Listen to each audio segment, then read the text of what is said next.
Donc ouais. Épisode sans thème. Ça fait combien? C'est quel épisode là? Oh, ça, je sais plus. Franchement, là, on est à 119. 119, 120, je crois. Mais c'est rien pour toi, ça. Oh non, si, moi je suis à peu près. Mais vous faites beaucoup plus. Moi, c'est Souvent. 2 par mois. 2 par mois, ouais. Ouais, c'est vrai. C'est ça. plus. On est des sauvages. Hein. D'ailleurs, Méline dit qu'il faut qu'on fasse. Faut qu'on fasse quoi? Qu'on n'a qu'à faire congé. Si on fait congé, moi je pense que ça peut. Ça peut ralentir. Moi, je lui ai dit, on fait congé quand on arrive à 100 000. Déjà pensé. Non, c'est ce qu'il suggère là. Tout le monde nous dit qu'on n'a qu'à faire des petites pauses un peu. Non, tout le monde. C'est pas la seule à m'avoir dit, en tout cas. Tous ceux à qui je demande. Non, parce qu'il y a des gens qui disent j'ai des épisodes de retard. Okay. Voilà. Des choses comme ça. Les gens veulent qu'on ralentisse un peu pour rattraper. Non, mais après, il y a un phénomène. Je sais pas pourquoi les gens se mettent cette pression-là de. Faut tout regarder. Oui. Tu regardes ceux qui te parlent. Oui. Ouais, c'est vrai que t'as raison. Mais par contre, il y a des gens qui perdent vraiment parce qu'ils ont suivi tout. Puis quand ils ont arrêté, ils veulent pas. Ils veulent pas et donc, t'accumules. Ouais. Et en fait, tu reviens plus. C'est dommage, c'est comme les livres, il faut savoir laisser. Je sais pas pourquoi les gens se cassent la tête, il faut savoir laisser. C'est vrai que. Bon, après, tu as dit, il y aura Adicom l'année prochaine, Inch'Allah, qui va on va tout faire. Dans Adicom là. On va pas louper si on l'a pas. Dans Adicom là. On va tout faire dans Adicom là. Est-ce que les gens savent? Tous les podcasteurs. L'année prochaine, 2026. Les 10 ans. 26. Les 10 ans. On va tout faire dans Adicom là. Est-ce que les gens savent? On a même pensé podcast night. Voilà. Abidjan, faites Abidjan. Okay. Ouais. Ils reviennent à Abidjan pour les 10 ans. On va gâter le coin. Et là, il y a vraiment, tu as vu, au Togo, je crois, le podcast, là, il y a Nuit dedans. Oui, la nuit podcast, c'est la nuit d'ailleurs. Ça, ouais, ah bon? Ça. Je ne connais pas. Ils ont en plus, ils arrivent à avoir des bons sponsors. Hein. Ils ont Yas. Oui, j'ai vu ça. Je vous ai envoyé le. Celui que tu as vu, le truc jaune là. Oui, je savais pas c'était quoi. Ok. Yas, c'est Free qui a été racheté par. Ouais, c'est ça. Ouais. Ça, c'est au Sénégal. Ouais. Au Mali, au Togo, il a racheté Togocom. Togocom, ouais. Mais c'est toujours Action. Action, ouais. Il a mis toutes ses marques sur Yas. Action. Non, mais écoute, Non, ben c'est vrai qu'on pourrait faire ça nous aussi, hein, j'avoue, on n'est pas... Mais ça, tu vois, c'est là où on voit qu'on n'est pas full time. On n'est pas des gens parce sérieux. que tous les shorts qu'on produit, on pourrait avoir un sponsor. Après, le sponsor le plus simple, l'Emfi, ils sont simples. L'Emfi, c'est concurrent de Top Sun. Ah oui, c'est vrai, l'Emfi, ouais. Ils sont... Moi, j'ai eu discuté avec elle, elle va vous donner... Voilà, faut nous faire la passe. Pour le coup, sur les réseaux sociaux, je pense que franchement, j'ai regardé, je crois qu'on dépasse le million par mois. Ouais, donc non, elle va... Franchement, elle va raquer. En termes de, en plus, reconnaissance de marque, parce que c'est vrai qu'eux, leur marque, les gens connaissent pas. Même Top Sun. Ouais. Si vous essayez, je pense que passant par soi... Mais c'est Marjorie, on doit choper depuis là. Marjorie, c'est juste, on attend Nabou depuis. Nabou... L'entrepreneuriat, ça suffit. Ah, vous attendez que je me prenne le pot dans la figure, hein, bien sûr. Pourquoi pas, entre-temps, prendre le programme Épargner et investir en Afrique, même sans y vivre? Et je vais vous dire pourquoi. Parce que c'est vrai qu'on est un peu fatigant à toujours parler d'entrepreneuriat et que trop de gens voient l'entrepreneuriat comme la seule façon en Afrique d'avoir de l'impact. Alors qu'en réalité, même sans vivre en Afrique, vous pouvez aider l'Afrique à se développer en investissant votre épargne. Et la meilleure partie, c'est que cette épargne que vous avez mis de côté, aujourd'hui, elle doit faire quoi? 3% des petits comptes d'épargne placement basiques. Là, vous pouvez faire jusqu'à 20% que moi j'ai fait en plaçant, mais vous pouvez faire beaucoup plus avec l'accompagnement qu'on offre aujourd'hui dans ce programme avec des experts comme l'école de la bourse ou le livret cash de Laetitia Cho. Et surtout, on vous partagera sur une formation de 4 heures tout ce qu'il faut pour naviguer en fait les marchés financiers, ETF, FCP, SGI, comment faire pour investir en Afrique si on n'a pas forcément un compte bancaire là-bas. Tout ça, on y répondra. Et le mieux, c'est que si vous prenez le programme, vous avez aussi accès à la tribu SOA et un accès à un rendez-vous mensuel avec Kai et moi qui allons aussi investir en même temps que vous. Donc, si tout ça vous intéresse, faites-le maintenant avant que ce pot me pète la figure. Shalom. Salam. Salut. Donc les anciens nous écoutent. Le respect. Absolument, avec plaisir. Franchement, ça c'est un compliment qu'on va pas laisser. Amina. Les OG. Donc, Malik Diabaté est avec nous. Salut Kai, salut Oleg. Salut Malik. Ça te fait quoi de pas être celui qui pose des questions? Oula, j'attends de voir, surtout que même hier, j'ai fait un épisode.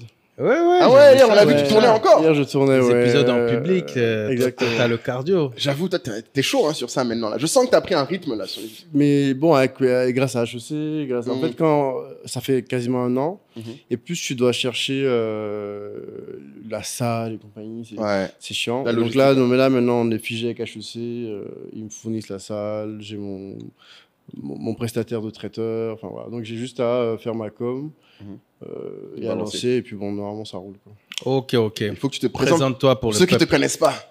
En regardant la caméra ou non. Ouais, pas comme tu veux. Alors, tu peux poser Malik Diabaté, aujourd'hui je me définis comme consultant. J'ai fait beaucoup de choses différentes. J'ai un parcours de, j'ai fait loin, j'ai fait le MPT. Ensuite, j'ai été dans l'armée de terre. Ensuite, j'ai fait du conseil.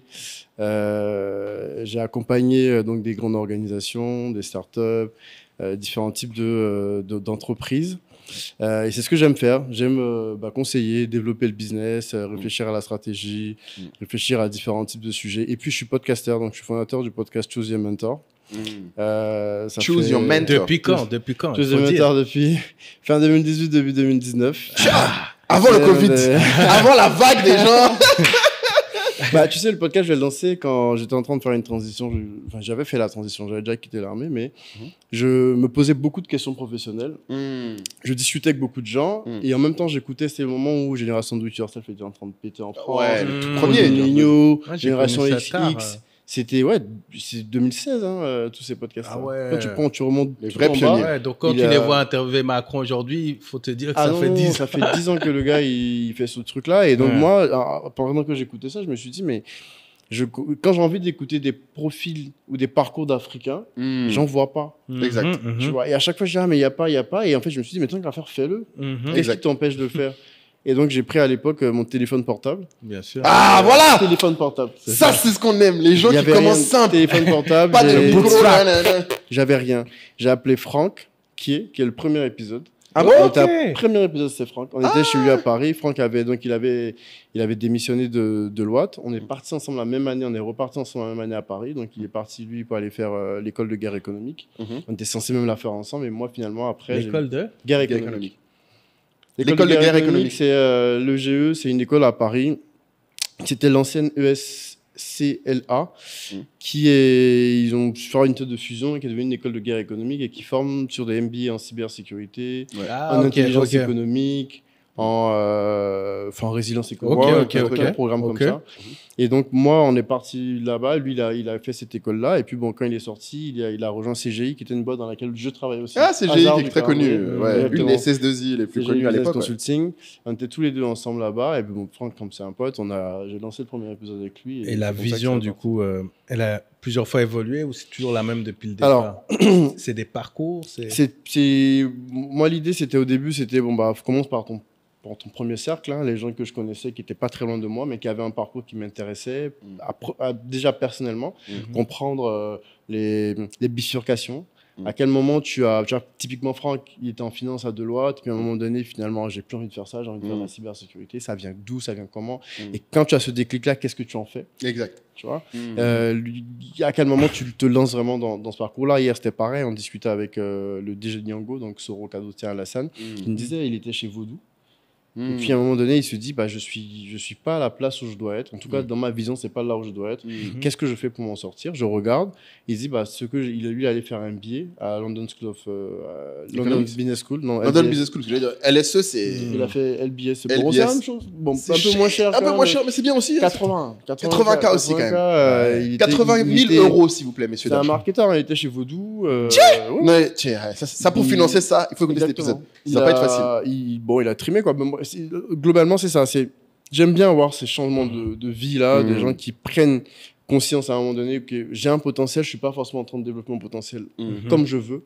Qu'est-ce que je fais pour pouvoir bouger? Et ça, pour moi, l'idée, c'est que plein de jeunes qui sont là, pas dans la rue, mais dans l'environnement, qui ont ces moments-là. Tu as des gens très brillants qui se retrouvent dans des position où ils sont un peu bloqués, où ça avance pas. Et en fait, tu sais qu'il y a le potentiel, mais il est bloqué. Qu'est-ce qu'il fait pour débloquer ce potentiel-là? Est-ce que c'est un billet? Est-ce que c'est un changement de poste? Est-ce que c'est un podcast qu'il écoute qui lui fait dire je peux pas rester là, je bouge? C'est un peu ça l'idée. Ouais, c'est ça. En fait, c'est des conversations que toi-même aimes avoir, que tu as transposées moi, je dis, même podcast. Si personne ne m'écoute, moi, je continue. Oui. Et ça, je pense que c'est la plus grosse clé qui explique peut-être ta constance aussi. Même si personne ne m'écoute, les gens, moi, j'ai envie de leur parler. Si tu veux, tu viens. Si tu veux, tu écoutes. C'est pas mon problème. Moi, maintenant, je regarde même plus mes stats. Ça, c'est beau parce que je sais que les gens nous posaient souvent la question à Kaye et moi aussi, comment on a fait pour tenir aussi longtemps. Et nous, on avait dit pareil. En fait, nous, on l'a fait d'abord pour nous. Bien sûr. Après, si les autres écoutent, tant mieux. Nous, on s'était dit, s'il y a un entrepreneur même qui écoute, c'est déjà une victoire. Exactement. Mais intéressant. Aujourd'hui, bon, juste, les gens le voient dans le titre, on va beaucoup parler ça va être un peu technique, je pense, tout à l'heure, mais restons sur l'aspect podcast, puisqu'on n'a pas l'occasion de discuter entre personnes s'étant lancées dans cette aventure. J'aimerais que tu dises, parce que toi, c'est depuis 2018, 2019, ce que ça a changé pour toi, personnellement, cette aventure de création de contenu comme ça, création de contenu business, notamment, parce que après nous, peut-être, on pourra partager aussi notre expérience, mais j'aimerais que les gens entendent ça, parce que très souvent, les gens, comme on vient de le dire, sont focus sur l'auditeur et ne peuvent pas, effectivement, avant de se lancer, se rendre compte de l'impact que ça peut avoir si vous vous lancez vous-même. Moi, ça a carrément... Enfin, c'est sûr que ça a changé une grosse partie de ma vie. C'est-à-dire que chaque épisode que je vais avoir, tu vas le préparer. Donc, tu vas aller chercher le parcours de la personne. Très bien. Moi, j'aime bien avoir des épisodes un peu techniques. Donc, je vais aller... Tu vois, hier, on a parlé de transport, de super app, tu vois. Donc, tu rentres dedans, tu comprends l'expérience utilisateur. Et quand tu as 100 épisodes comme ça, de 100 personnes différentes, en partant de journalistes, j'ai eu Anan Ferjani, j'ai eu des entrepreneurs, des directeurs de transfo digital, des RH, tout ce que tu veux. À chaque fois, tu vas bosser un peu leur secteur d'activité. Donc, ça t'apprend. Ça te donne du réseau. Parce que du coup, comme n'importe quand tu passes une heure avec quelqu'un, et puis surtout, moi, j'ai aucun scrupule à aller écrire à n'importe qui, même au président Ado s'il veut un jour, d'aller lui dire, Monsieur le Président, j'ai un podcast, est-ce que vous voulez venir? Et s'il veut, il vient. S'il veut, il vient pas. J'ai demandé à l'ambassadeur de France. Vous avez l'ambassadeur de France, non? Non. Donc, vous l'avez pas encore eu? Non. J'ai pitché, j'ai demandé à l'ambassadeur de France avec sa conseillère presse. On en regarde, peut-être, tu vois. Hier, j'ai croisé Evaso et Bion. Croisé comme ça par hasard. Je lui ai dit, Eva, est-ce que tu es mentor? Je lui ai montré. On m'a dit, OK, on a rendez-vous demain après-midi. Tu vois, ça me donne la possibilité n'importe qui à qui je veux parler. J'ai un podcast, j'ai une track record, j'ai plus de 100 épisodes. À n'importe qui tu demandes, on te dit, ah voilà, non, son podcast, ça te donne. J'ai eu le fondateur de la résidence. Inbound. Il est venu de lui-même. Enfin, son équipe com et compagnie. T'as contacté. On a fait ça à la résidence. On a fait visiter la résidence. C'est quand même quelque chose de très, très exclusif. Les gars qui sont venus, c'était une vingtaine de personnes, ils ont visité toute la résidence. Et ça, c'est des choses que j'aurais jamais eu si j'étais posé chez moi et que j'avais pas fait le podcast. Tu vois. Et surtout, si tu n'avais pas fait le podcast jusqu'à 100 épisodes. Ouais, bien sûr. Parce que je pense qu'il faut qu'on rappelle la stat. Et je crois que, j'avais regardé, c'est qu'on a dit... 7. Ouais, la plupart des podcasts s'arrêtent à 7 épisodes. Bien sûr. Je crois que c'est quoi, 90%? Voilà, c'est pas la plupart, c'est la large majorité. La large majorité, genre 90% font pas plus de 7 épisodes. Et après, les 10, je crois qu'arriver à plus de 100, je crois qu'on est dans les 1%. 1%, bien sûr. Tu es dans le top 1% des podcasteurs et c'est mondiaux. C'est pas juste... Ça demande de la constance de fou. Moi, on a un très bon ami, je vais pas le citer pour pas qu'on le... Mais avec qui m'a dit 1 ou 2 ans après que j'ai monté le podcast, il m'a dit, je parlais de plein de sujets et compagnie, est-ce qu'on peut monter ensemble? Je lui ai dit, OK, moi j'ai déjà le mien, donc je crée tout ce qu'il faut créer. Tiens, je serai là à chaque fois que tu m'inviteras pour venir discuter avec les gens, mais c'est toi qui gères. On a fait 3 épisodes. Ça s'est arrêté là? Ça s'est arrêté là, mais voilà. Moi, mais toi-même, tu sais que c'est dur. Oui. Je lui ai dit, gars, c'est chaud, donc il n'y a pas de problème, je comprends, c'est pas grave. Et un jour, quand tu seras chaud, tu vas reprendre. Et la constance, c'est très, très rare dans ce truc-là. Mais pour avoir la constance, il faut pouvoir se dire, moi, ce qui m'intéresse, c'est les gens et c'est la conversation. Que j'ai des gens, que j'ai pas des gens, je veux parler, je veux juste faire l'expérience de discuter avec les gens et d'avancer. C'est ça qui va être le plus important. Non, mais c'est bien que tu puisses témoigner parce que moi, j'essaie de faire un appel justement à ce qu'il y ait plus de voix, plus de création, que les gens se prennent la tête, parce que on passe notre temps, comme tu le faisais en 2017, à dire mais pourquoi j'entends pas des Africains s'exprimer, pourquoi? Mais en fait, il suffit justement d'être celui ou celle qui va leur donner cette voix-là. On a tellement de sujets. En fait, quand on regarde à une échelle mondiale, la place qu'a le contenu africain par rapport au monde, il est très faible. En France, tu as des centaines de podcasts, je crois. Et tu vois, et donc j'entends les gens disent ouais, mais il y a trop de podcasts. Mais comment ça, il y a trop de podcasts? Ben non, pas du tout. Enfin, tu imagines. En fait, bon, ce qui est vrai, c'est que on a cette tendance-là, c'est que dès qu'un sujet prend, mainstream, tout le monde veut le faire. Les gens veulent faire ce sujet-là. Oui. Par contre, on n'a aucun podcast sur la déco. Faut faire plus sur de les podcasts plombiers, sur les avocats, sur les jeux vidéo, sur les jeux vidéo, tu vois, qui a un gros public. Et donc, il faut une voix africaine pour tous ces secteurs, tous ces axes Sujets, en fait à la fois de développement économique, mais également d'impact sociétal. Même en vrai, même les podcasts de Gbere, il n'y en a pas beaucoup. Mais oui, ça manque. Mais c'est vrai, même ça, dans juste, le divertissement. Oui, regardez, moi, un point qui me choque. Vas-y. Le foot.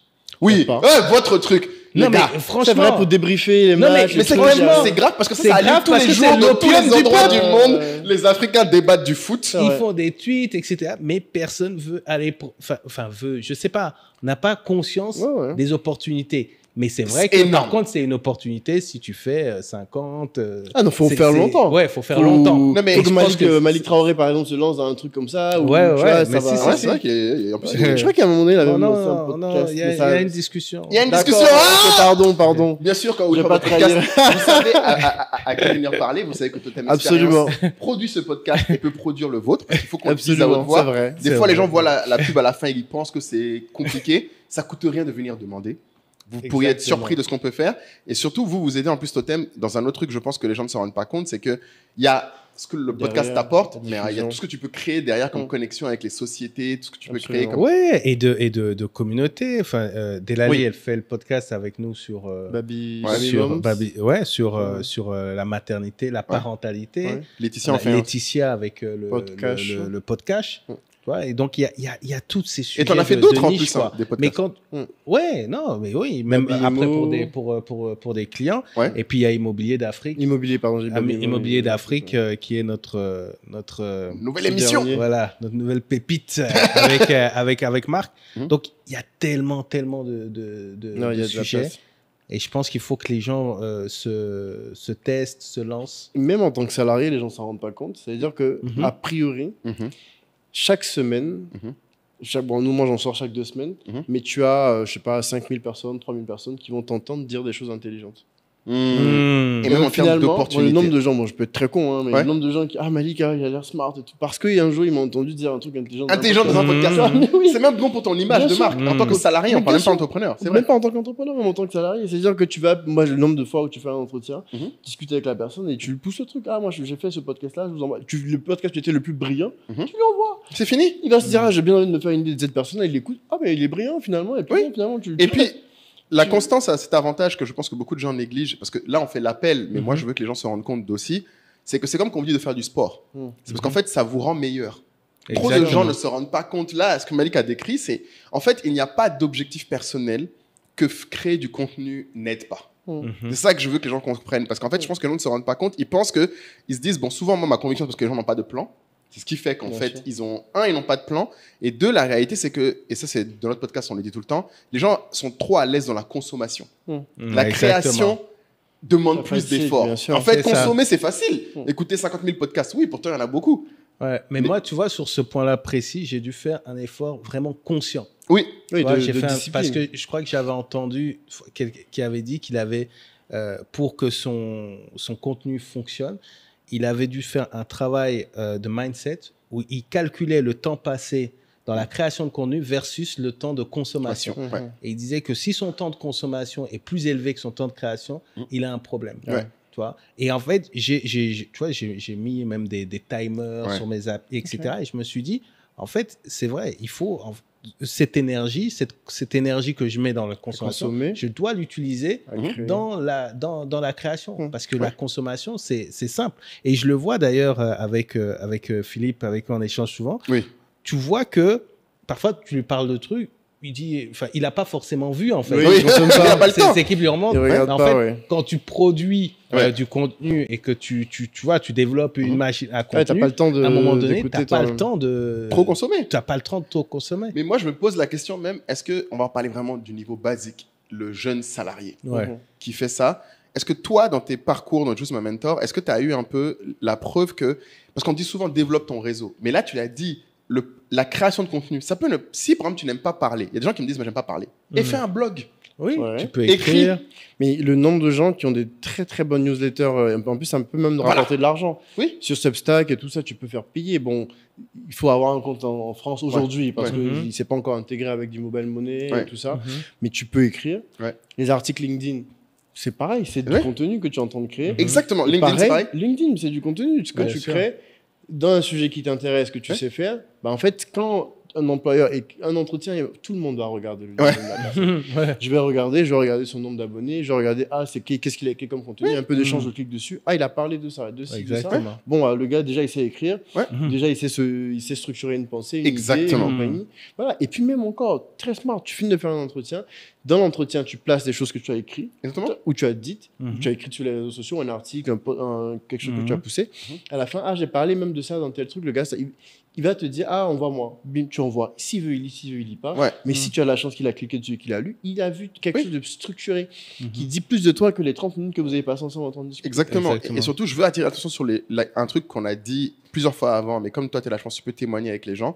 C'est qu'en fait, il faut qu'ils se rendent compte que, en fait, j'insiste encore comme le sport. Quand tu crées du contenu, ta façon même de réfléchir devient meilleure. En fait, quand tu écris, tu penses mieux. Les gens qui écrivent bien pensent bien. Et en fait, quand tu crées du contenu, ça t'oblige à être plus articulé. Ah oui, à vulgariser. Tu vas parler à tout le monde. Que les gens connaissent pas, donc tu vas faire ça. Et je sais que, par exemple, moi, je dis souvent à mes employés, à une époque, il faut savoir, moi, j'avais dit à mes employés, je les forçais initialement, dans leurs 3 premiers mois, ils devaient avoir lire un livre. Il y avait 5 livres obligatoires et ils devaient faire un résumé. Et à l'époque, les gens me disaient, mais pourquoi on doit faire le résumé? Je dis, déjà, vous savez qu'on a tous lu le livre. Donc, je m'en fous de ce que vous allez mettre dans le résumé. Je fais le résumé pour vous obliger à structurer ce que vous en avez retenu. Et j'ai dit, vous n'êtes même pas obligé de dire qu'est-ce qu'il y a dans le livre. Votre résumé, c'est qu'est-ce que vous en avez retenu. Et les gens me disaient, mais pourquoi tu fais ça? Je dis, parce qu'en fait, c'est une chose qui prouve que tu as appris quelque chose du livre, tu n'as pas juste lu, tu n'as pas juste consommé, en gros. Et 2, je voulais les forcer à structurer leur pensée. Et un exemple concret que je leur donnais, moi, au résumé d'un employé, je savais s'il allait rester dans la boîte ou pas. Et je disais souvent à leur manager, je dis, cet employé-là, tu vas pas pouvoir le gérer, il est pas bon. Il me dit, pourquoi? Je dis, parce que ses phrases sont trop longues, parce que sa logique est convolée. En fait, quand les gens écrivent, tu vois comment ils pensent. Et par contre, tu en as d'autres, quand tu vois leur résumé, tu dis, lui là, c'est un bon employé. Et je vous garantis que dans toutes les boîtes, à un moment, c'est pareil, vous faites des prêts.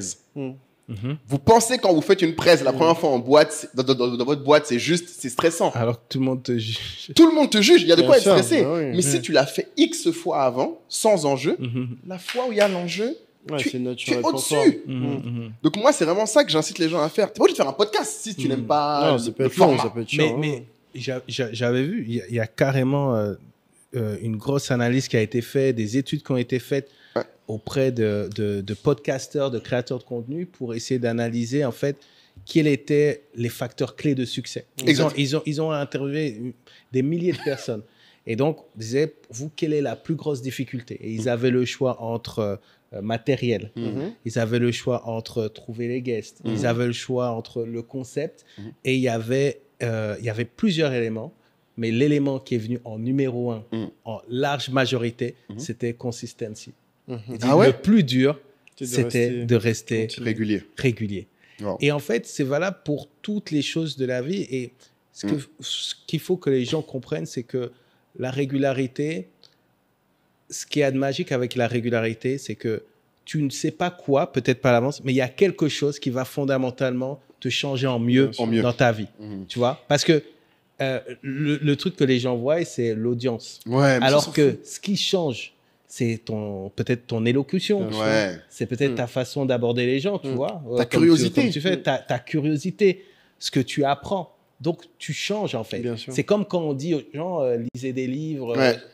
Oui, c'est bien de lire un livre, mais c'est la régularité qui fait que dans le temps, ton vocabulaire change, etc. Donc, que ça soit le sport, la lecture, la création de contenu, le point clé dans tout ce qu'on fait, c'est la régularité. Et parfois, vaut mieux même avoir, nous, on est les premiers à dire qu'il faut avoir des plans, mais parfois, sois juste régulier dans quelque chose. Ça va te créer un plan. Ça va te créer un plan. Je pense que c'est ce que tu décris. C'est comme on disait avec Fabrice Salignon, c'est l'action qui est créatrice de valeur. Exactement.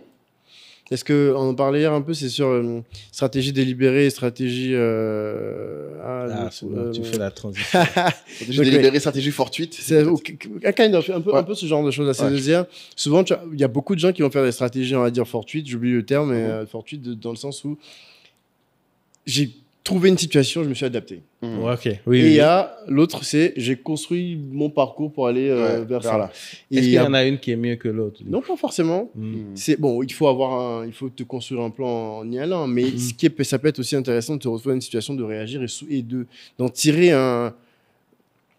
de faire une rétroaction et de dire voilà comment on a réagi vis-à-vis de ça. La plupart du temps, ta stratégie fortuite va être comment tu expliques les choses à rebours. J'ai fini de faire ça, ça a marché. Alors tu te demandais mais comment tu as fait? J'avais pas du tout prévu de faire ça, mais finalement je vais expliquer que j'ai regardé, j'avais une vision et compagnie. En fait non, je me suis adapté à une situation et je sais en tirer une leçon après derrière. Oui, alors que tu n'avais peut-être pas commencé en pensant à ça. Oui, c'est ça.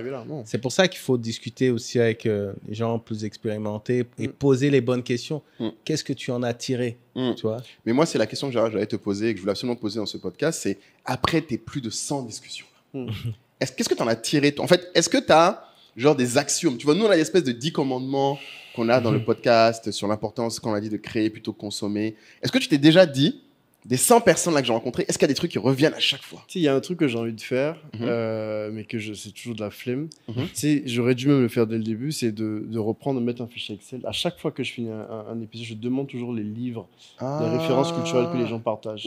Juste de refaire un fichier Excel avec tout ce que les gens ont partagé pour mettre à disposition. Et j'ai pas encore je me pose pour le faire. Là, avec l'IA, maintenant. L'IA, ça devrait aller, ça. Il devrait te faire ça. Mais du coup, il faudrait que je demande les transcripts de tous mes épisodes. Je demande à One. C'est possible. Il faut que je me pose pour demander les transcripts et ensuite de demander d'extraire les livres que les gens conseillent. Tu vois, même avec l'IA, on a la flemme. En fait, c'est pas le faire. Non, mais je suis en train de me demander même si. Je vais tester ce soir. Me demander si je mets un lien. Est-ce qu'il peut extraire? Est-ce qu'il peut faire le transcript? Je pense qu'il faut qu'il écoute. Il faut que je sois en train d'écouter et que derrière, tu vois, c'est long, c'est 100 épisodes. Tu vois, si c'est un épisode, je dois mettre un Firefly ou un truc pour. Je sais pas si les chats GPT et toi va faire ça pour l'instant. Mais parce que je ne vais pas poser la question, mais c'est pas impossible. Peut-être qu'il va prendre le temps de l'écouter et il va revenir. Si, c'est possible. Mais toi, tu dirais que tu as retenu quoi alors de ces 100 épisodes avec tous ces parcours africains? Qu'est-ce que tu as remarqué? En fait, c'est que beaucoup de gens font valoir le fait qu'ils ont été résilients. La résilience, parce que beaucoup de gens ont changé. Tu vas prendre du Marjorie. J'ai eu Marjorie. J'ai pas publié Marjorie, mais j'ai eu Marjorie. Marjorie, c'est un Elle est venue en épisode public. Et finalement, quand on a fini l'épisode public, elle avait dit elle avait beaucoup partagé. Pareil, j'ai eu Kétiane Karius, pas publié. Parce qu'elle avait dit tellement de choses qu'à la fin, elle m'a dit vraiment, Malik, please, ne publie pas. Donc, je te jure. C'est intéressant. Kétiane et Marjorie. Marjorie, c'est moi, parce que c'est moi qui ai pris la décision, mais on en a discuté. Et Kétiane, c'est elle qui m'a dit, ah non, refaisons un, où on partage un peu moins. Donc, résilience des gens. La plupart des gens qui réussissent lisent. Ils sont curieux. Résilience, lecture, tu dis. Ils sont curieux. En fait, lecture, pour toi, c'est le signal de la curiosité. Pour moi, c'est le signal de la curiosité. Et puis, on peut parler d'audace aussi. Parce que beaucoup, dans les gens que j'ai eu, ont pris des risques un peu majeurs. Je pense à Rémi Nsabi Mahana. Je ne sais pas si... Rémi, c'est AG+ Afrique, le journaliste qui fait des reportages super top et compagnie. C'est un des épisodes les plus écoutés du podcast. Et Rémi, en fait, après ça, c'est une autre partie de sa vie. Rémi était apatride jusqu'à apatride. Oui, parce qu'en fait, il est né au Rwanda en 92, en plein milieu du génocide. Et donc, il est réfugié au Cameroun. Ah ouais. Et il fait toute son enfance au Cameroun. Et au Cameroun, comme ils ont beaucoup de réfugiés, ils permettent aux gens d'aller à l'école en gardant griffe sans papier. Mais Rémi, il fait toute sa vie jusqu'à il arrive à BBC, je crois, il est encore sans papier. Et je crois qu'il règle son problème de papier beaucoup plus tard parce qu'il arrive à retourner au Rwanda et à demander un extrait de naissance et compagnie, tu vois. Et donc, ouais, résilience. Lecture. Audace, parce que j'ai parlé d'audace parce qu'il y a un moment donné, il est formé par quelqu'un dans un des médias, je ne sais plus lequel, et à un moment donné, tu prends le risque de partir. Tu vois, il y a une prise de risque à un moment. Exactement. Et ta prise de risque, autant, et beaucoup de gens, comme on dit, on a un biais du survivant, tout le monde parle de gens qui ont réussi, il y a certainement des gens qui ont l'audace et que ça n'a pas marché. Exactement. Mais je pense que quand c'est un trait de caractère, tu vas l'avoir encore un peu comme les gens qui font faillite, entrepreneur qui fait faillite, et il reprend parce que il a le playbook, il sait comment y arriver, il sait comment le faire. Donc moi je te dirais on a dit audace, résilience et curiosité. C'est les 3 trucs que tu retrouves dans tous les profils que tu arrives. Parce que toi, tu as quand même un large panel en plus. Ouais, et pas seulement entrepreneur, c'est différent, c'est des parcours. Il y a tout dedans, il y a de. Je sais même pas qui. Non, oui, mais de toute façon, les gens. Mais c'est intéressant que tu aies mis l'audace. Je pense que la résilience, les gens l'entendent beaucoup. Un peu ad nauseam d'ailleurs. La curiosité, ouais, je pense que la lecture, les gens mettent beaucoup en avant. Mais je trouve que c'est intéressant l'audace parce que je trouve que justement, ton podcast laisse la place pour les gens raconter ça. Parce que je pense qu'il y a peu d'endroits où les gens demandent les moments d'audace. Regarde, par exemple, si je te reprends hier avec Soro, avec Soro Kadossia de Yongo, les gens vont découvrir son histoire, j'ai hâte. Il dit j'ai pas d'enfant jusqu'à ce que je parte à LBS. Et c'est un choix. Il n'a pas d'enfant. Il n'a pas d'enfant. Il doit avoir, je sais pas, il doit avoir par exemple de 30 ans quand il part faire il avait toujours pas d'enfant. Il n'a toujours pas d'enfant. Tous ses potes ont des enfants et compagnie, mais lui, il dit je fais pas d'enfant parce que je sais qu'à un moment donné, je veux aller à faire le MBA et que si j'ai une charge d'âme, je pourrais pas. Waouh. Parce que ça c'est un sacrifice. En fait, mais toi tu adosses l'audace au sacrifice en fait. Et bon, là où l'audace ne va plus. C'est tellement calculé, c'est tellement préparé, mais tu as aussi un autre truc. C'est le deuxième truc de dire, il pose une mise en disponibilité, mais il laisse tout. Il s'endette, il part. Et il dit le jour où j'ai de l'argent pour pouvoir payer ne serait-ce que l'inscription qui fait 10% de la scolarité, qui est à 60 000 €, je me dis, est-ce que je ne prends pas un terrain à Bergerville avec cet argent. Et avec cet argent, et je suis posé, je suis tranquille. Ça, c'est très vrai, ça, oui, parce que le terrain à Benjerville, c'est un peu le truc que tout le monde fait. Il a ce petit doute-là. Voilà. Et en ce moment. Mais en plus, lui, il y a 10 ans. Non, pardon, c'était en 2014. Oui, il y a 10 ans. 11 ans, ouais. Donc, il y a 10 ans, ça coûtait 5 millions. Il me dit, j'avais 6 000 € ou 7 000 €, je pouvais payer un terrain avec ça. Mais il a mis ça dans un MBA. Donc, il a misé sur lui-même. Exactement. Il dit, un terrain, oui, ça va être là, mais je peux aussi le perdre, je peux aussi faire plein de trucs. Et il me dit même que c'est Stéphane Kouakou, il est pote à Stéphane Kouakou, qui lui dit, mais mon gars, ça fait des mois que tu nous dis que tu as besoin de cet argent pour payer ton MBA. Tu as pas. Maintenant que tu as eu le défi tu vas aller payer un terrain. Va faire ton MBA, tu vas voir. Et je pense qu'aujourd'hui, il peut se payer les terrains qu'il veut payer. Tu vois. Mais pareil, donc audace. Il prend le risque de partir, de tout laisser, de partir faire ça. Et bon. Les gars, on laisse la réunion des podcasteurs anonymes là. Maintenant sur sur les trucs. Non, parce que moi, il y a des trucs moi qui me fascine. Je parle avec Malik, et je pense que toi, dans ton ancienne vie de consultant, moi, je trouve que c'est aussi l'occasion de parler justement du consultant, parce que c'est un terme tellement utilisé, tu vois. Il fait quoi dans la vie, consultant, tu vois. Et puis, l'autre mot aussi qui fascine, c'est stratégie. Ah oui. C'est quoi ta stratégie? Et donc, on confond plan d'action, vision, on mélange tout. Et donc, je trouve que Malik est une personne qui explique ces choses-là, ces principes-là avec pas mal de pédagogie. Donc, ça va nous permettre de rebondir, mais aussi de récupérer quelques préceptes comme ça. Moi, j'avoue que je suis un grand fan des canevas, tu vois. C'est-à-dire que moi, par exemple, je fais forcément, je vais avoir 3 axes où tu vois, je vais avoir le truc attirer, convertir, tu vois, attirer, engager, convertir. Enfin, j'aime bien en fait ces trucs assez logique. clair. Voilà, People Process Tools, Business Model. Exactement, voilà, exactement. Tu vois, parce qu'à un moment donné, on reçoit tellement d'infos que c'est bien d'avoir ces infos, mais en fait, je trouve que ces éléments-là nous permettent de devenir catalysés. Absolument. Et donc, voilà. Et donc, peut-être la première question, si tu peux, moi, un truc qui m'avait beaucoup intéressé, tu m'avais expliqué un peu déjà la différence entre tous les cabinets de consulting qui existent. De BCG à Deloitte, en passant par Price, etc. Oui, c'est vrai que les gens ne savent pas ça. Oui, c'est très... Regarde comment ils méprisent le peuple. Oh, c'est vrai que les gens ne savent pas. Non, mais je note, c'est vrai que c'est une info que je ne savais pas qui était rare. Non, mais c'est vrai que même des gens qui sont même en cabinet dedans, souvent savent pas, ne maîtrisent pas. Conseil en stratégie, managériale, opérationnelle, etc. Hop. Vous connaissez ce petit bruit, ce moment où on vous arrête. C'est qu'on a une annonce à faire. On a parlé d'épargner et investir en Afrique, même sans y vivre. Maintenant, le programme est là. C'est plus un live, c'est maintenant des heures de formation qu'on vous propose. Un accompagnement et une rencontre mensuelle avec nous, Caïs, qui, je pense, n'est pas négligeable parce que pour beaucoup de gens, c'est un domaine qui peut faire peur. Mais surtout, c'est pour les gens qui sont intéressés depuis par l'investissement, qui entendent les mots BRVM, qui ont peut-être déjà investi même dans des ETF, dans d'autres produits en Europe ou ailleurs dans le monde et qui veulent maintenant investir en Afrique. Exactement. Et pour tous ceux qui ont peur ou qui sont dans leur coin et qui ne savent pas exactement de quoi il s'agit, sachez que nous, ce n'est pas séparé. Et d'ailleurs, nous-mêmes, on est à ce niveau-là. Exactement. On s'est beaucoup renseigné avant d'aborder ce sujet puisque vous le demandiez souvent. Et d'ailleurs, pour le programme, on se fait accompagner avec l'école de la bourse, avec le livret de Laetitia. On sera en fait plusieurs professionnels pour accompagner, pour avoir les bons contacts, pour vous faciliter aussi les choses parce qu'on sait que certains d'entre vous trouvent un peu l'administratif un peu lent, etc. Lent, dur. On parlera de tout ça, mais surtout on sera ensemble. Moi, je pense que c'est vraiment ça l'occasion d'avoir une communauté de personnes qui, comme vous, souhaitent en fait aller plus loin, souhaitent avoir un impact sur les entreprises africaines.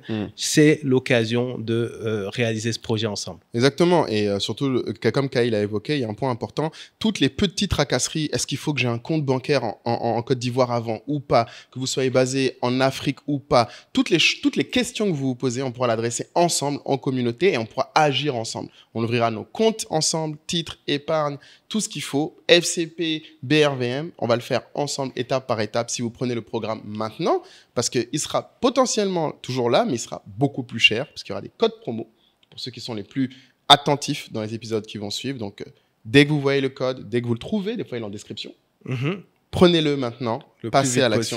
Exactement, parce que si vous étiez déjà intéressé, maintenant c'est le moment d'exécuter. Et pour ceux qui ne sont pas encore dans la tribu et qui hésitent depuis longtemps, sachez que cette fois, le programme vous donne accès à la communauté, à la tribu. Un an. Donc, c'est tout bénef. Donc, c'est fini les histoires sur acheter absolument des actions Apple, tout ça. Exactement. Je pense qu'il est temps qu'on investisse en arrêtant de suivre le narratif global d'Hollywood, clairement, des Américains, et qu'on passe enfin à créer notre narratif en créant nos propres millionnaires, milliardaires. Et pourquoi pas créer des vocations, certains d'entre vous qui, comme Brice le dit, vont devenir peut-être des investisseurs professionnels. Exactement. Donc oui, l'ambition, c'est qu'avec ces investissements-là, les rendements sont tels, on parle de plusieurs fois, peut-être des fois des dizaines de fois ce que vous pouvez avoir en compte épargne, et peut-être qu'avec ça, vous pourrez commencer à couvrir des coûts et éventuellement vous projeter dans d'autres choses. Donc, quel que soit votre projet, c'est maintenant qu'il faut le faire et on est pressé de vous rejoindre et de faire ça avec vous tous les mois dans le programme Épargner et Investir en Afrique dès maintenant. Allez, à très vite. En fait, tu vas avoir, on va dire, 3 grands groupes de cabinets de conseil. J'ai commencé par pas les plus connus en plus d'ailleurs, mais les plus énigmatiques. Les plus prestigieux. Les plus prestigieux, on va dire. Ceux qui facturent le plus. Mais on va expliquer aussi pourquoi ils facturent le plus cher. C'est que tu as, on va dire, les cabinets de conseil qu'on appelle de conseil en stratégie. Donc les plus connus d'entre eux, c'est McKinsey, BCG et Bain. On dit les MBB la plupart du temps. Donc la plupart des gens qui sortent de MBA ou de grandes écoles de commerce vont aller chercher à rentrer dans ces cabinets-là. Mais il n'y a pas que ces cabinets-là. Il y a PwC Stratégie Inde, il y a Monitor Deloitte, il y a Roland Berger. Eux aussi, ils tout ça, c'est dans ce groupe-là. Mais là, on est dans la Champions League. Dans la Champions League. Oui, non, là, c'est... Alors, je ne sais pas si on peut le voir comme ça. Moi, quand j'entends BCG... Non, c'est la Champions League, dis la vérité. Oui, non, c'est la Champions League. Parce que c'est des cabinets qui vont jusqu'à créer même des canevas, des modèles que les autres utilisent. Deloitte aussi a des modèles, tu vois. Les autres ont des modèles. Moi... En fait, ce qui à fait... la fois, on a une matrice BCG. Oui, il y a une matrice BCG, il y a les 7S de McKinsey. Mais tu sais, c'est marrant parce que Bain, c'est un ancien employé de... Ah oui, le coup classique de... Soit l'un, soit l'autre.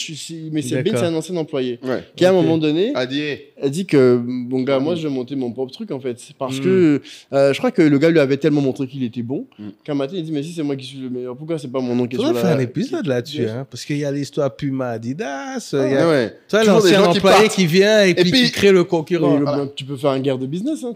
Oui, bien sûr, une guerre de business. Exactement. Et donc, Bain, BCG, McKinsey, mais il y a d'autres cabinets. Donc, eux, ils font ce qu'on appelle du conseil aux directions générales.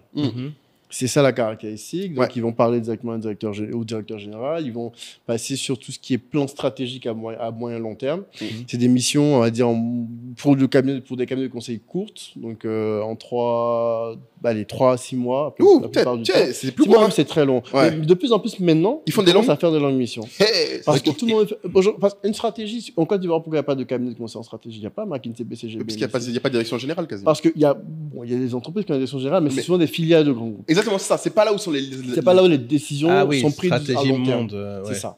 Et surtout parce que aussi, à un moment donné, quand le gars il doit te faire une stratégie et qu'il va te mettre un consultant junior à 2000 € ou à 1500 € jour, le junior, 1 million de francs CFA jour, et que ça doit faire 6 mois, c'est long. Tu vois. Et donc finalement, c'est violent. Et eux, tu payes quasiment dès le début. Hein. Tu payes à l'avance. C'est pas tes trucs où tu viens, quand tu me donneras, je te paye. Non, tu peux pas jouer à ça. C'est pas jouer à ça. Donc tu as ce premier lot qui fait des conseils de direction générale. Donc ils vont faire une stratégie pour allouer tes ressources sur les 3-4 prochaines années. Ça, je pense que le mot qu'il faut dire aux gens. En fait, c'est que ce qui les distingue des autres, c'est qu'ils vont décider les allocations de ressources sur du long terme. Sur du très long terme. De leurs propres ressources. Non, des ressources de toi. Ah, ok.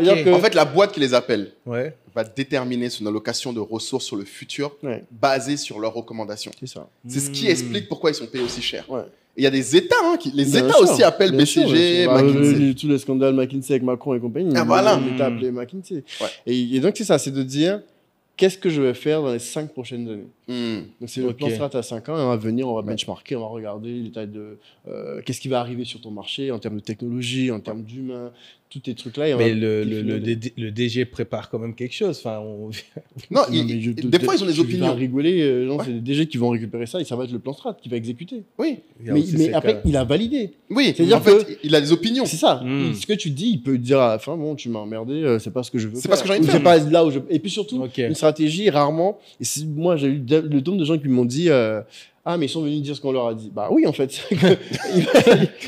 La première chose pour faire une stratégie intelligente, on va faire un diagnostic. Donc, c'est-à-dire que je vais parler à tes équipes. Je vais te faire un truc, j'ai parlé à tous tes directeurs, je vais faire un questionnaire pour tes staffs et compagnie. Et c'est des éléments que tu vas me remonter, que j'ai défini un diagnostic pour dire, voilà où vous en êtes. D'accord? Maintenant, à côté de ça, à côté de où vous en êtes, qu'est-ce qui se passe dans le monde? J'ai benchmarké. Je vais aller regarder. Qu'est-ce que ton concurrent fait? Qu'est-ce que tel a fait? Dans quel autre pays ils ont fait ça? Ils sont en avance. Ils ont fait ci, ils ont fait ça. D'accord. Maintenant, regardons tes ressources et compétences, toi, en interne. Exactement. Qu'est-ce que tu es en capacité de faire par rapport à ce que le marché et la technologie va te donner la possibilité de faire? Et par rapport à ça, on va te définir une stratégie. Et tu vas dire, OK, c'est good pour moi. OK, c'est pas good ça, je vais changer ça, je vais changer ça, je vais changer. Ça, c'est possible, c'est pas possible et compagnie. Et à la fin, tu as une copie finale que tu vas passer en exécution. Et donc, transition pour les deuxièmes types de cabinets de conseil. Tu vas passer ce bébé-là au cabinet de conseil en management et opération. OK. Et là, on va retrouver qui On va retrouver Deloitte, Accenture, le Big Four. Les Big Four, PwC, EY et KPMG. Alors attention, c'est la branche advisory. Des Big Four. Pas audit. Parce que les Big Four, c'est audit. Oui, c'est ça, d'accord. Ok. C'est pour ça qu'en vrai, c'est Accenture qui est le vrai, le dernier conseil spécialisé en sachant qu'Accenture, c'est Arthur Andersen avant. Ouais, c'est ça. C'est une... fait, il y a un cabinet qui faisait aussi de l'audit d'ailleurs. Ouais, c'était Arthur Andersen.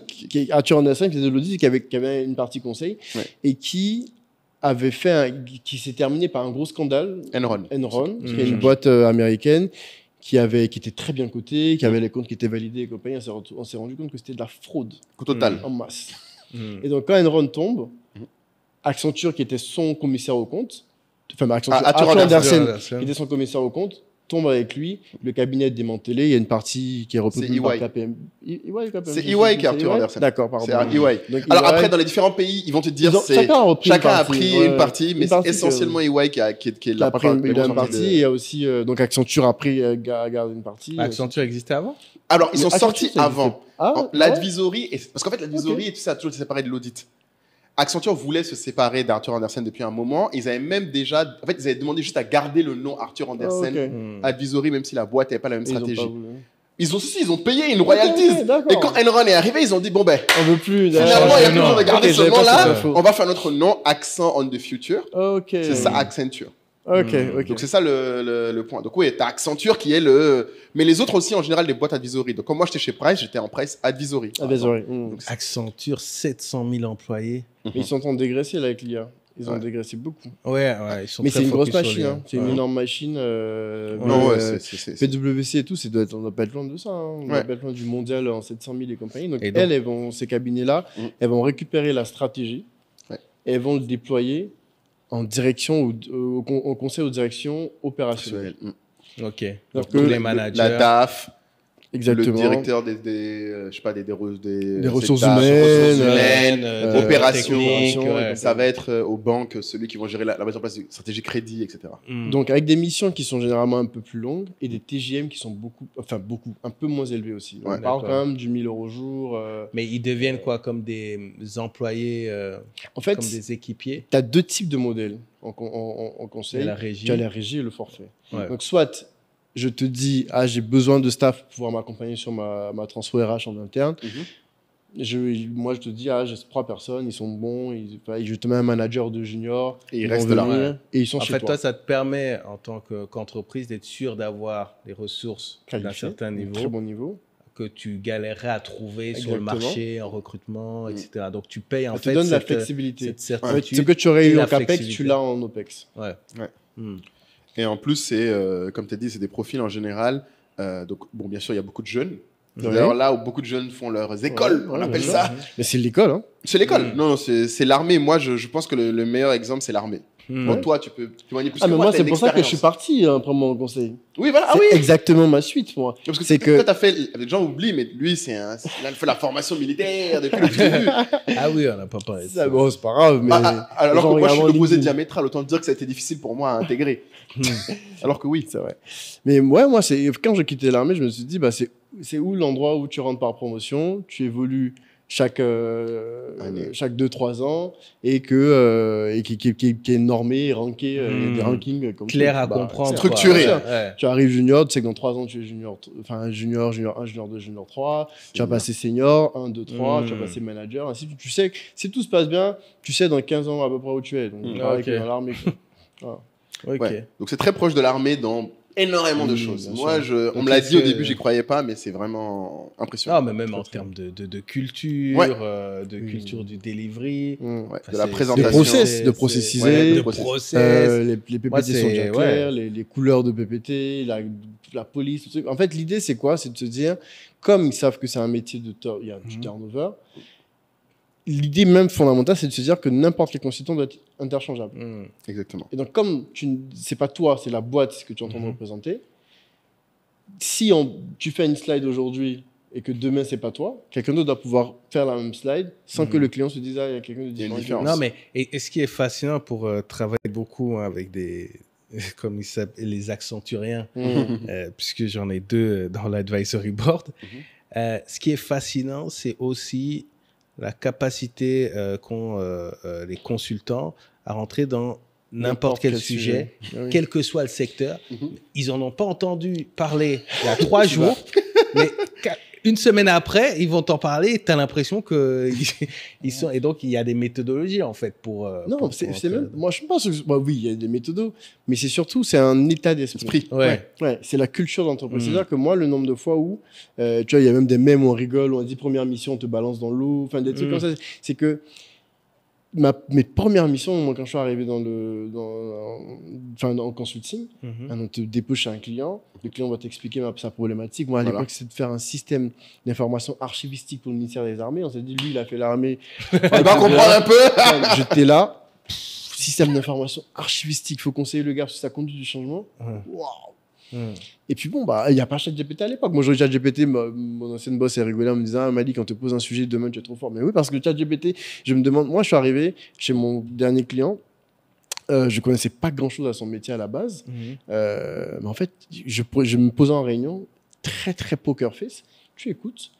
Et quand tu finis, tu vas bûcher. Ce que les gars, potentiellement en interne, ne vont pas faire. C'est-à-dire que tout ce qui est ancien sujet, toi, tu vas finir par le comprendre. Tout ce qui est terminologie. Il y a des gens, même dans les grandes entreprises ici, où on dit des acronymes et compagnie, tu as l'impression qu'ils connaissent. Ils ont fait 5 ans dans la boîte. Tu poses la question, ils ne savent pas. Non, ils répètent. C'est ça. Mais en fait, pour t'aider, moi, je pense que ce qu'il faut comprendre, le consultant, je pense que le vrai pouvoir, c'est, tu as la capacité à apprendre. En fait, exactement, tu arrives partout, tu sais que par définition, apprendre sans avoir l'air bête. C'est-à-dire qu'en fait, il faut que tu apprennes à poser les questions, comme on a dit. Alors qu'on pense que souvent, on met l'étiquette, le consultant, c'est celui qui a les solutions. Alors je pense que le vrai super pouvoir, c'est l'apprentissage. C'est les questions. En fait, un consultant, c'est quelqu'un qui a les bonnes questions. Les meilleurs consultants, les meilleures questions. En fait, c'est vraiment... Moi, mon manager, il m'avait même dit à l'époque, il m'a dit, en fait, ta capacité à poser les questions est ce qui sera le plus important pour ton futur. Bien sûr. Il dit, en fait, tu peux présenter bien, tu peux collecter beaucoup de données, tu peux même analyser plus de données que tout le monde, tu peux lire plus vite que tout le monde sur ce que tu veux. À la fin, si tu ne poses pas les bonnes questions, bien sûr, ça ne servira à rien. Tu connaîtras jamais plus le métier de ton client que lui. Jamais. Mais il faut que tu lui poses des questions des fois qu'il ne s'est jamais posées. Exactement. Et le gars, un très très bon prof que j'avais à l'ESCP, il nous a dit, tu réussis une mission de conseil quand tu arrives à montrer sa boîte à un client comme il ne l'a jamais vu. Exactement. C'est ça un vrai consultant. C'est ça ton truc. C'est... Le gars, il t'a appelé la plupart du temps. Et moi, pourquoi j'aime beaucoup le conseil en stratégie, c'est que beaucoup de clients t'appellent en ayant conscience d'un problème. C'est-à-dire, je te dis, viens parce que je vois que mes stocks commencent à me coûter beaucoup trop cher. J'arrive pas à comprendre pourquoi. Donc, tu sais, tu viens avec un problème. Dans le conseil aux opérations, la plupart du temps, c'est il faut maintenant exécuter. Et les gens que tu rencontres, avec qui tu es, parce que entre les gens qui commandent des missions de conseil et les gens qui doivent gérer les consultants, souvent il y a une dichotomie, c'est pas la même personne. Et les gens avec qui tu bosses au quotidien n'ont pas envie que tu sois là. Parce que eux, ils n'ont pas envie que toi tu vas aller vite, tu vas être incentivé par tes résultats. Tu vas peut-être changer des choses auxquelles ils sont habitués. Ouais, bien sûr. C'est ça en général. La conduite du changement. Et puis surtout, tu viens... Mine de rien, il y a un truc que... Le conseil, ça peut être tellement conflictuel parce que quand tu payes quelqu'un 1 000 € au jour... Tu t'attends pas à ce que le gars il te fasse un fichier Excel comme tout le monde. Alors que de fait, tu peux pas faire de magie. Non, mais et c'est ce qui est d'ailleurs l'autre raison pour laquelle tu vois le niveau de détail qu'il évoquait. Moi, mon manager, il disait, mais tu crois que les gens nous évaluent à quoi?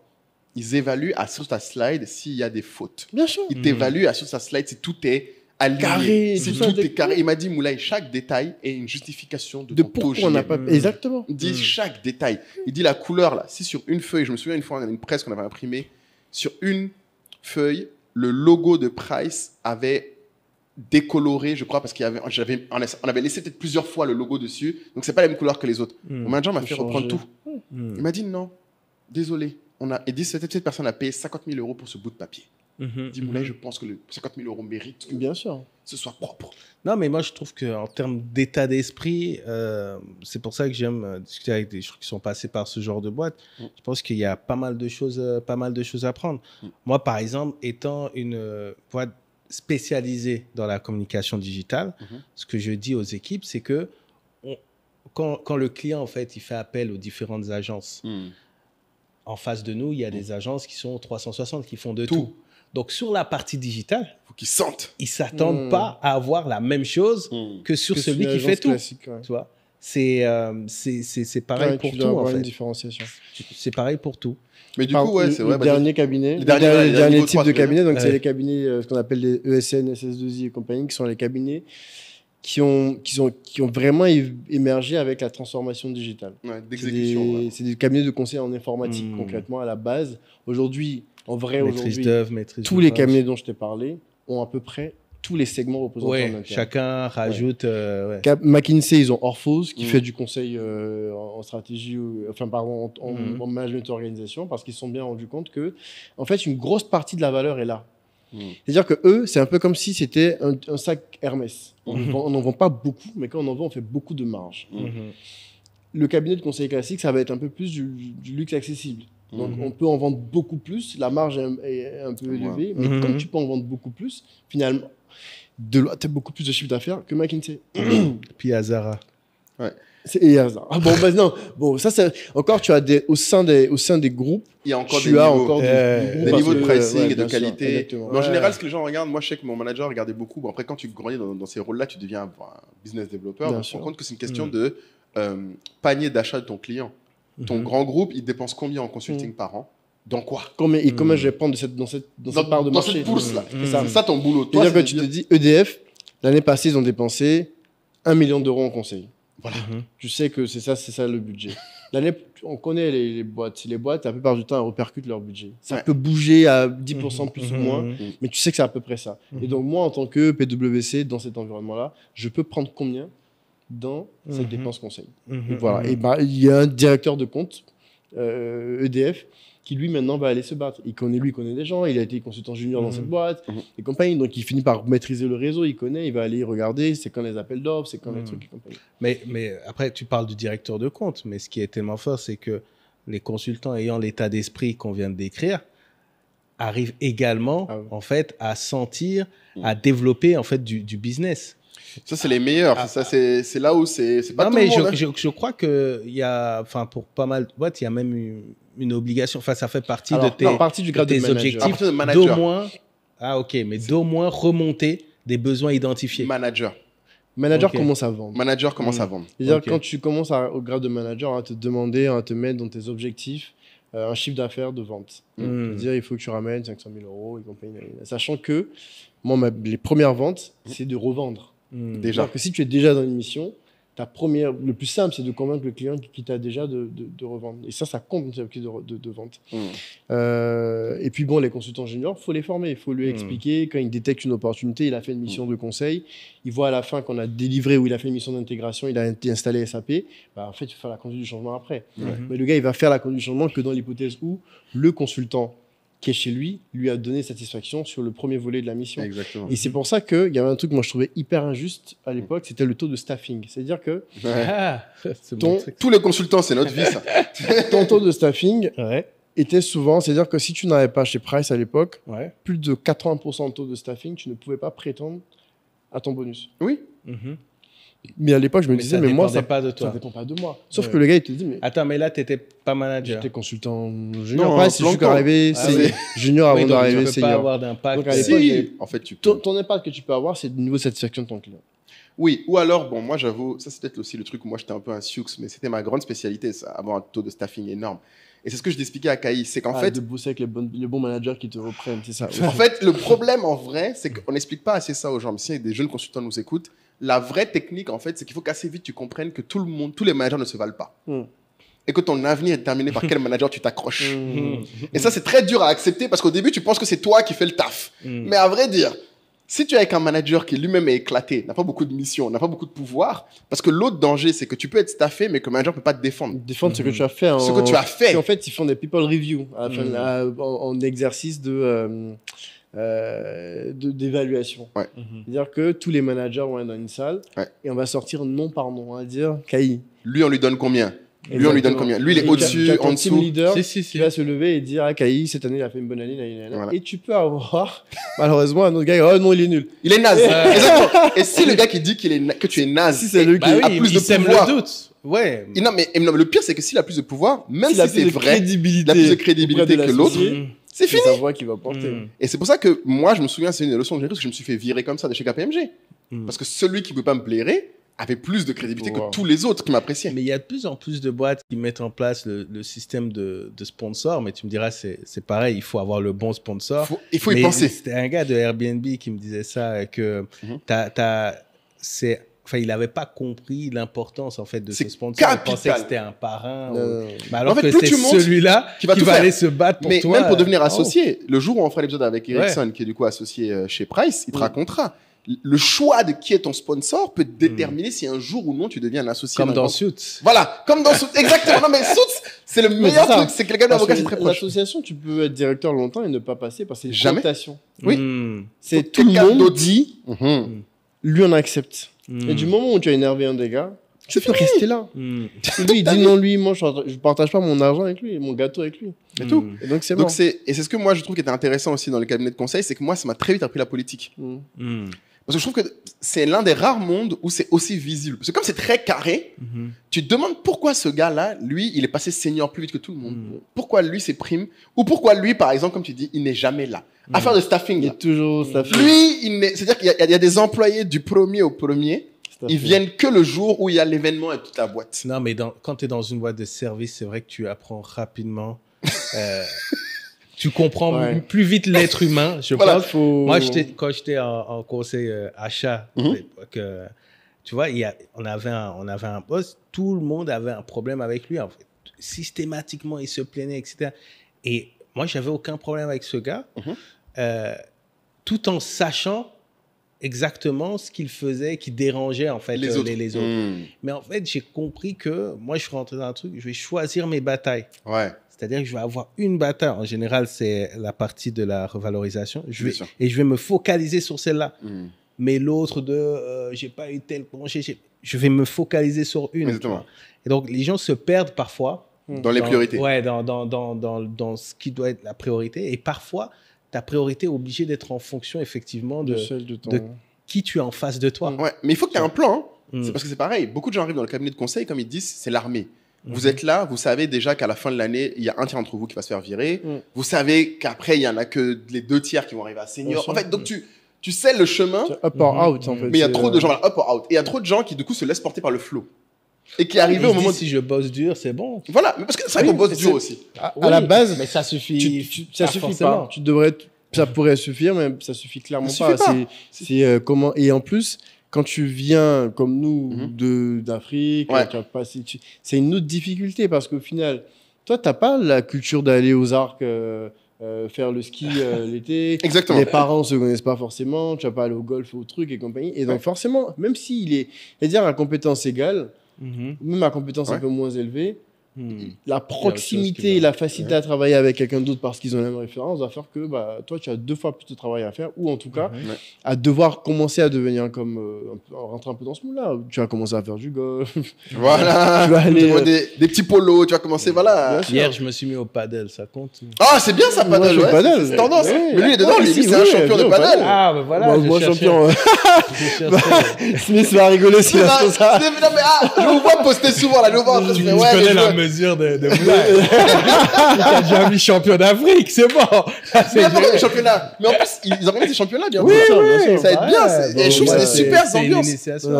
Mais je pense que d'ailleurs, il faut qu'on parle un peu du network parce qu'un des trucs chez les consultants aussi, il faut du réseau. Est-ce qu'on a bien fait la stratégie de Kai? C'est bon, tu allais. Non, mais ça rentre dedans. La transition, moi, j'aurais vu, c'était que nous, maintenant, ou les entrepreneurs qui nous écoutent en tant que chef d'entreprise, comment est-ce qu'ils choisissent? Est-ce que c'est important? Est-ce que tu fais appel à du conseil, etc. Ou parce qu'il y a pas mal de gens qui se disent, et moi-même, pendant un moment, lui, dit, non, mais ça, c'est les trucs des grosses entreprises. Alors que tu vois, parfois, tu as besoin d'avoir un regard différent. Mais je pense que tu t'en rends compte que quand tu arrives face à quelqu'un de vraiment brillant, de vraiment bon. Parce que juste avant, le nombre de gens qui écrivent consultant sur leur Insta, tu vois, je suis consultant ça, je suis consultant ça. Ça dégrade même un peu comme coach. Il te fait un petit call, il t'a donné 2-3 trucs, etc. Mais un vrai consultant, tu vois, un vrai consultant qui a travaillé à la fois en consultant en stratégie, en managérial, etc. Quand tu parles 1 heure avec lui, en tant qu'entrepreneur, ça peut vraiment avoir un impact, tu vois. Et donc, voilà, je voudrais juste que les gens considèrent cela parce que ça peut vraiment débloquer des choses. Comme tu l'as dit, parfois, c'est même pas forcément des problèmes. Enfin, ils savent qu'il y a un petit problème. Ils sentent une difficulté. Les questions, tu vois, nous, on a déjà eu à échanger, tu vois. Des questions qui sont posées peuvent te permettre justement d'aller ouvrir une porte que tu n'avais pas vue. En fait, moi, où tu trouves un peu la vraie différence, c'est que beaucoup de gens font du conseil sans se poser la question de qu'est-ce que c'est en termes de métier, vraiment. Tu vois, moi, j'ai commencé le conseil, quand j'ai commencé le conseil, j'ai pas encore fait le SCP. J'étais juste diplômé des Saint-Cyr. Et donc, j'avais fait une bonne formation, qui n'est pas une formation de consultant. Donc, ça m'a permis de rentrer dans le métier, de comprendre des choses. Et puis, à un moment donné, je me suis dit, mais il faut que je comprenne la théorie de métier que je suis en train de faire. Donc, je suis retourné à l'école, je suis allé à l'ESCP, faire un master business consulting spécialisé dans ce domaine-là. Bien difficile, bien cher aussi. Non, c'est important que les gens précisent. Et dans ce master-là, tu arrives à comprendre maintenant, OK, une mission de conseil, comment est-ce que tu vas la dérouler? Tu vois, tu vas prendre une entreprise. Un gars, il t'appelle, il te demande, ou même parce que, tu vois, quand tu vas faire des entretiens en cabinet de conseil, tu as tous les business cases et les cas, Donc, comment est-ce que tu abordes un cas? Et ça, c'est un apprentissage vraiment terrible parce que ça te permet de lire une situation d'une entreprise très rapidement. C'est-à-dire, quand on te dire, l'entreprise t'appelle pour telle problématique, tu vas prendre ton analyse externe, ton analyse interne. C'est quoi sa stratégie? C'est quoi ses ventes? C'est quoi sa structure de coûts? C'est quoi ses opérations? C'est quoi ses people? Donc, comment est-ce que ses compétences en interne? Externe, c'est quoi son marché? C'est quoi sa concurrence? C'est quoi ses fournisseurs? C'est quoi l'environnement concurrentiel? C'est quoi l'environnement légal? Pestel et compagnie. Et tu prends tes deux trucs, et donc quand le gars il va te parler, en fonction de ce qu'il est en train de te dire ou la dame, tu sais aller lui poser des questions sur mais tu as choisi quoi en termes de stratégie? Plutôt du partenariat ou plutôt du greenfield? Tu vas faire toi-même ou tu vas passer par... Ah mais oui, j'ai pas pensé. Mais tes ventes, tu vends en direct ou tu vends en indirect? Tes coûts, variables, fixes, qu'est-ce que tu as besoin aujourd'hui? Est-ce que tu as besoin de gérer ta trésor ou est-ce que tu as plus besoin d'investir? Donc, qu'est-ce que ça demande en termes de coûts fixes, coûts variables? Et ainsi de suite. Et ça, tu vois, peut-être que c'est des questions qui s'est posées, mais comme ce n'est pas structuré, que toi, tu vas lui amener de la structure. Il te dit, ah ouais, vraiment, c'est chaud, les chiffres sont en train de baisser sur le marché, mais est-ce que tu as regardé ton marché? Est-ce que l'État est intervenu dessus? Est-ce que tu as un prescripteur sur le marché? Est-ce que ta concurrence elle réagit comment? Est-ce qu'il y a un agressif qui est en train d'entrer dedans? Est-ce que tu as quoi ton plan de négociation vis-à-vis de tes fournisseurs? Non, c'est ça. Moi, par exemple, la dernière fois, j'ai commencé justement à travailler sur mes OKR, j'ai présenté ça tu vois, à Serge. En fait, il m'a juste dit, OK, c'est bien, mais par contre, ce KPI-là, tu le mets au-dessus de tous les autres. Toi, ou ces deux KPI-là, tu le mets au-dessus de tous les autres. Toi. Et après, quand tu regardes, tu dis, ah ouais, mais en fait... Ça change tout si tu le mets au-dessus. Oui, ça change tout. Et en fait, je remarque qu'effectivement, les autres sont une conséquence de celui-là. Donc, ça t'amène un peu de clarté. Donc, c'est juste dire aux gens d'essayer Enfin, c'est bien les livres, c'est bien les podcasts, mais s'ils peuvent identifier... des personnes qui ont ce niveau-là, ça apporte quelque chose. Toi, je sais que tu as plutôt ça parmi tes investisseurs. Ouais, alors en fait, voilà, ce que j'allais te dire, c'est que ça dépend de comment tu le choisis. Tu as des consultants. En fait, de manière générale, pour moi, c'est ce que tu viens de dire, c'est il faut avoir des avis extérieurs qualifiés pour t'aider à prendre de la hauteur. Ça, c'est de façon globale, oui. Ça, c'est de façon globale. Oui, c'est peut-être pas... Oui, parce que moi, après, c'est des gens qui, chaque semaine, on est là et tout, mais... Voilà. Après, selon ton urgence de solution du problème, ça peut passer du mentor jusqu'au consultant. Exactement. En fait, pour moi, c'est ça. C'est l'urgence qui détermine lequel des types de relations tu crées. Parce qu'en fait, c'est la profondeur aussi. La profondeur, oui, parce que des fois, il faut que les gens prennent du temps. Bien sûr. Des fois, il y a des réponses. Oui, bien sûr. Même un consultant va te dire, il me faudrait que je m'assoie pendant X jours et regarder tes chiffres pour comprendre. Parce que c'est vrai qu'il y a plein de fois, même moi, des fois, il y a des trucs. Chez moi, je sais qu'en fait, je peux pas répondre à ça moi-même. Oui. Tu vois, par exemple, nous, en ce moment, c'était la fiscalité. Tu vois, ça, par exemple, j'ai pris un consultant. Et le conseil fiscal. Parce que je connais le domaine. Je connais les règles, mais m'asseoir. Pour le faire. Et surtout, j'ai pas la pratique. Être sûr de rien louper. Et ouais, et je connais pas la pratique. Donc là, j'ai dit, j'ai appelé un juriste, je lui ai dit, qui tu veux me conseiller comme conseil fiscal? Il m'a recommandé des gars à faire classer.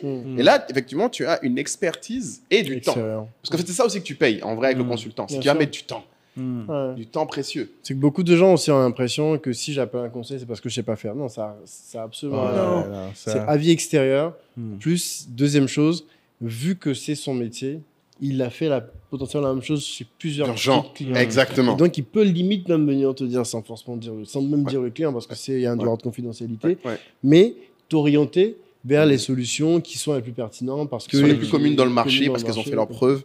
Mais ça se développe quand même. Je pense qu'en Afrique, de plus en plus d'entreprises comprennent qu'investir dans le conseil, ça peut avoir un impact. En plus, il y a des entreprises locales. C'est pas que on fait venir, parce que je sais qu'il y avait un gros débat parmi les consultants où on dit qu'on n'a pas de budget pour du consulting, mais tu fais venir BCG pour des missions de 6 mois. Souvent, le groupe te demande.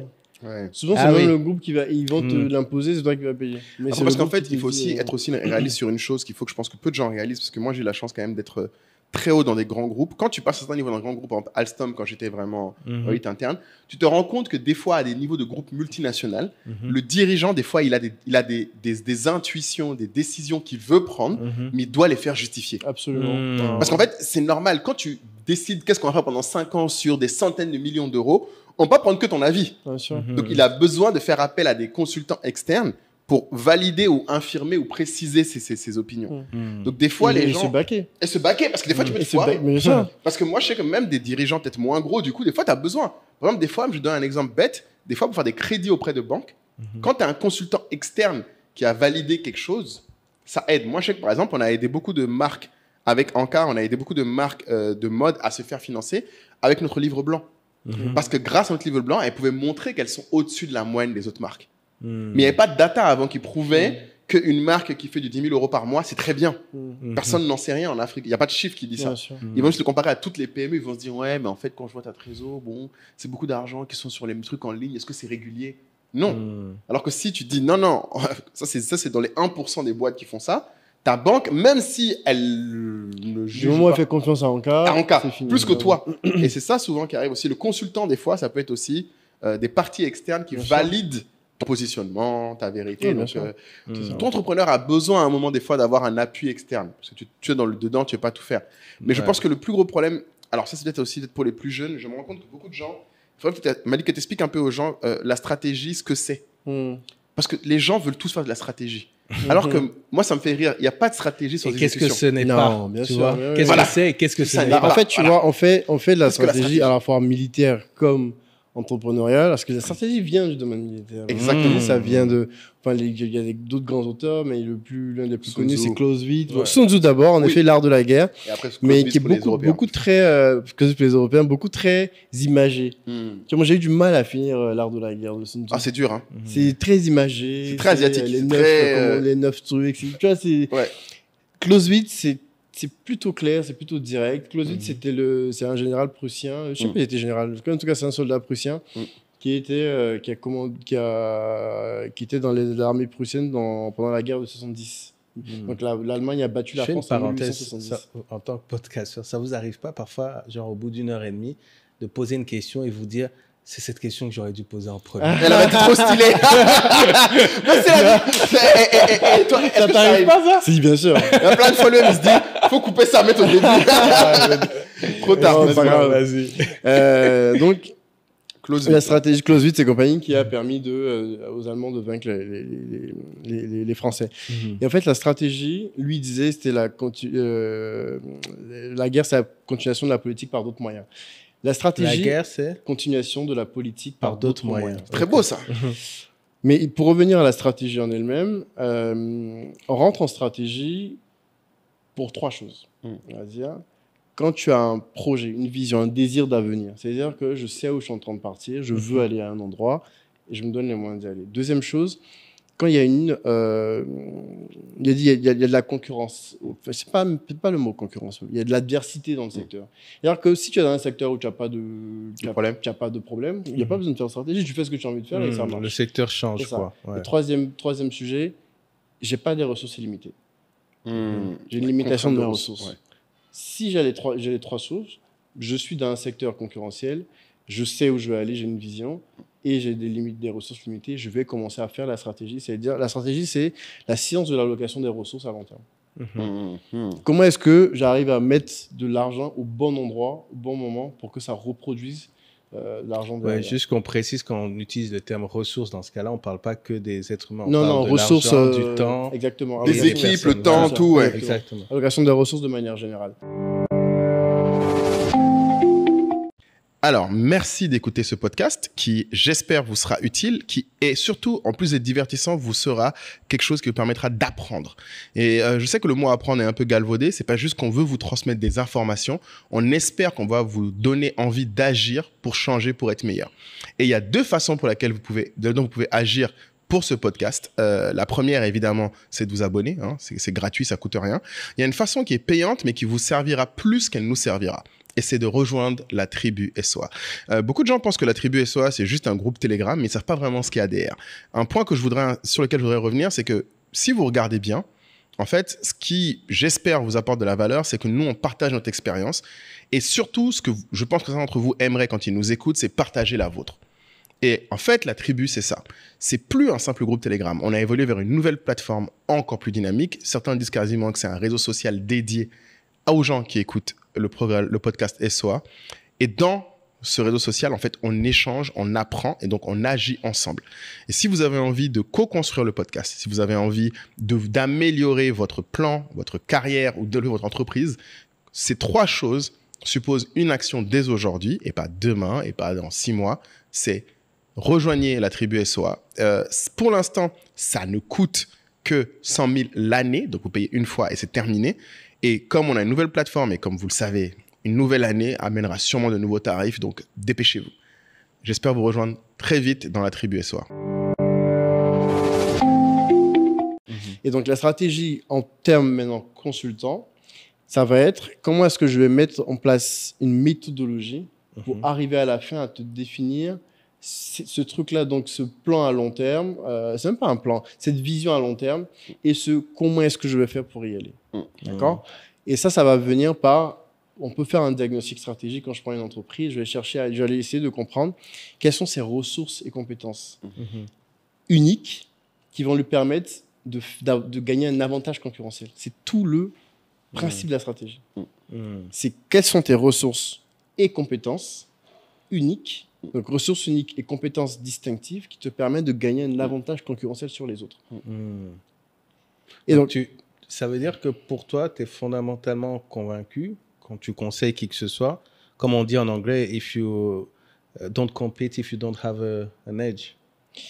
Oui. C'est-à-dire que pour toi, on rentre en business que si on a un avantage concurrentiel. En tout cas, si on est ambitieux. Non, tu peux ne pas avoir l'avantage concurrentiel et donc à ce moment-là, tu n'es pas en train de gagner sur ton marché. En fait, le but, c'est d'être leader. C'est simple, en fait. Oui. En fait, si tu veux gagner, c'est ça qu'il a pas précisé. Ouais. Non, oui, c'est le but, c'est pas c'est évident. Deuxième ou troisième. Non, c'est de gagner sur ton marché. C'est-à-dire que quand tu as un marché où il y a Coca-Cola, Pepsi et compagnie, chacun va essayer de définir son avantage concurrentiel qui fait que quand je me retrouve au supermarché, j'ai Coca et Pepsi, je prends Coca. Non, mais en plus, surtout, je pense qu'il n'existe plus, il faut le recréer. Il faut tout le temps.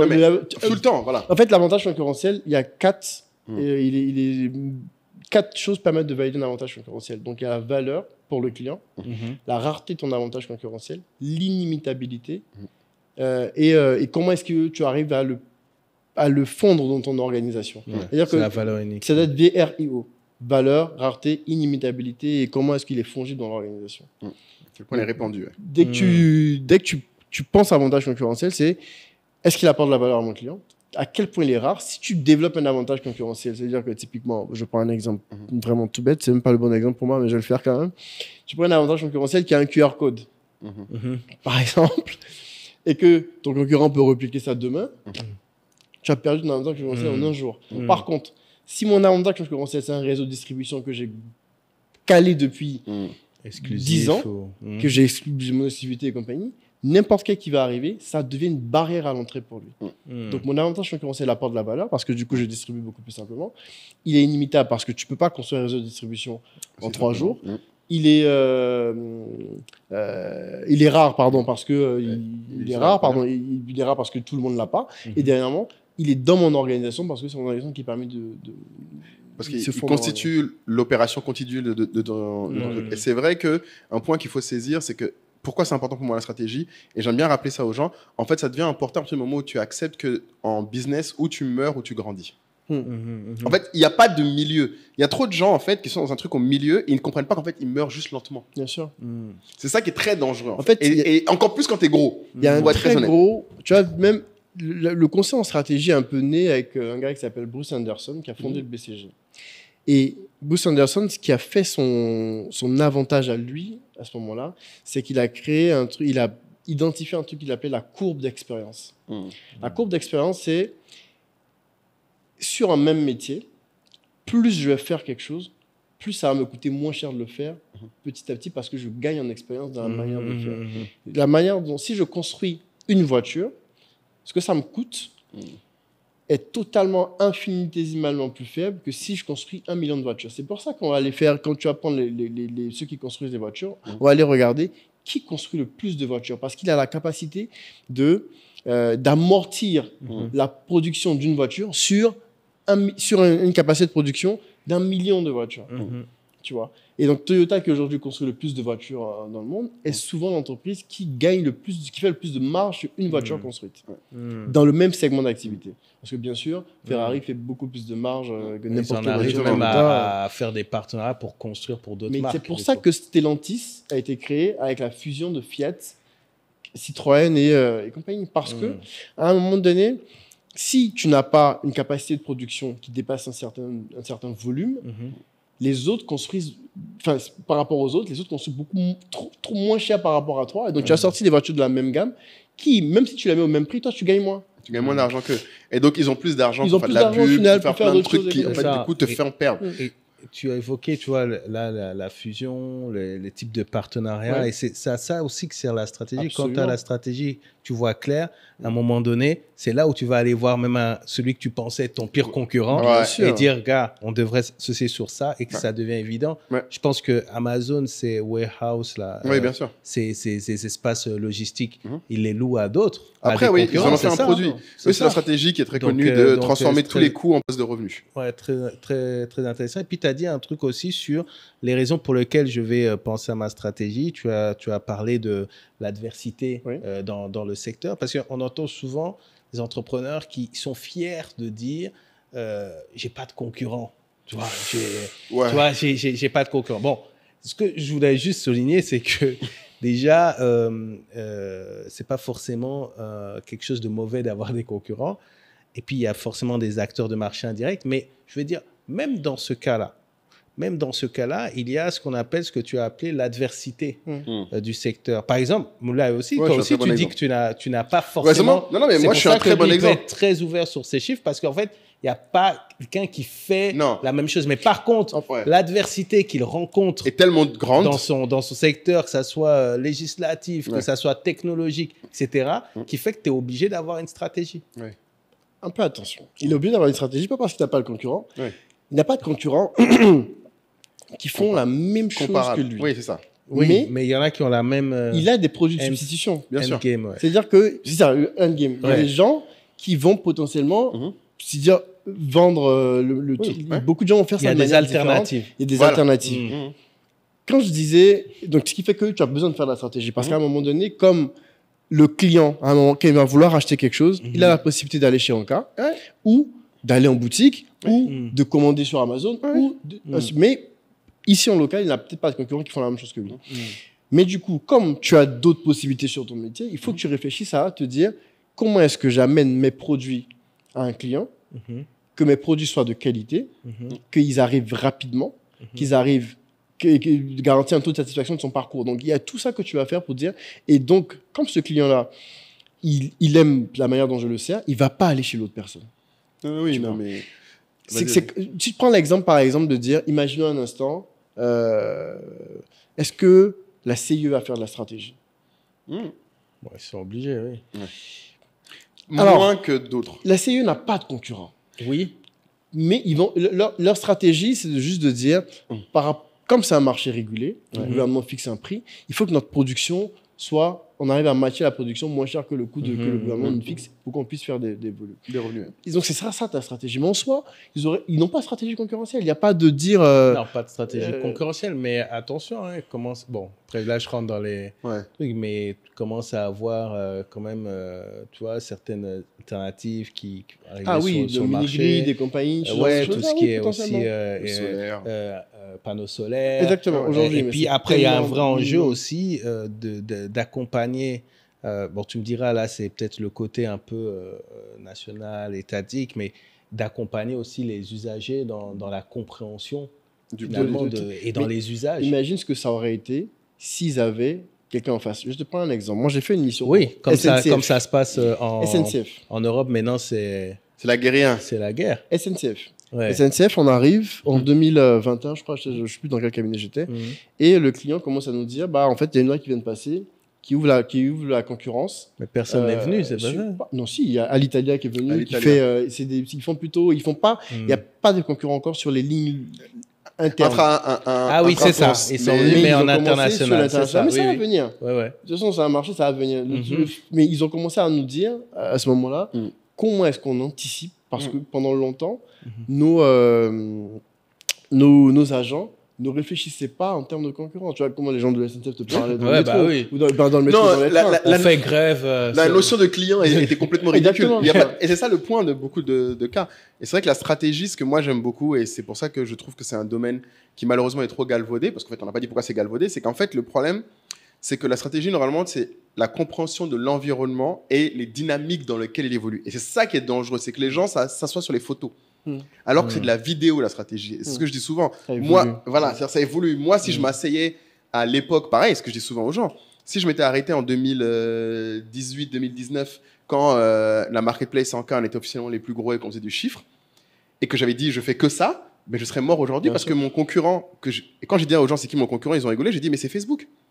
Facebook a tué le game. Les gens vendent sur Facebook. Les gens vendent sur Facebook. Ils ont tué le game parce que les gens venaient sur la marketplace pour trouver des nouveaux clients. Facebook leur a amené des nouveaux clients. Instagram a amené de nouveaux clients et le Covid a accéléré ça. Donc, si tu étais resté que là-dessus, tu meurs. Et ça, c'est ça le danger de beaucoup de boîtes. Et c'est ça que moi, j'invite les entrepreneurs à poser comme question. C'est que même si tu es confortable, tu es leader, tu dois réfléchir à qu'est-ce que je dois être dans 10 ans, comment je deviens plus gros, plus grand, et qu'est-ce qui peut changer, pourquoi les gens viennent me voir. Parce que si tu comprends pourquoi ton client vient te voir, tu peux comprendre qu'en fait, il y a des produits alternatifs que des fois, en général, les gens commencent à utiliser, mais ça marche pas bien, ça fait pas tout de suite le truc. Mais ce truc-là, si ça évolue, toute ta vie peut du jour au lendemain. Parce qu'en plus, quand ça marche, tu peux plus rattraper. Regarde un truc, ce que tu dis. À un moment donné, ils ont dit que Apple avait dit qu'ils allaient intégrer le paiement en 4 fois directement dans leur truc. Alors que c'était des boîtes. Klarna fait ça. Fait ça, exactement. Tout ton business model est ça. Et puis à un moment donné, tu as un acteur qui a dont 1 milliard de gens ont le téléphone dans la main. Il dit, moi, nativement, je mets ça dans mon téléphone. Mais c'est fini. Mais tu penses pas à tous les gens qui faisaient des applis de conversion et Apple maintenant, il a mis dans sa calculatrice. Ah oui. Ou alors les gens qui faisaient des trucs de scanner maintenant.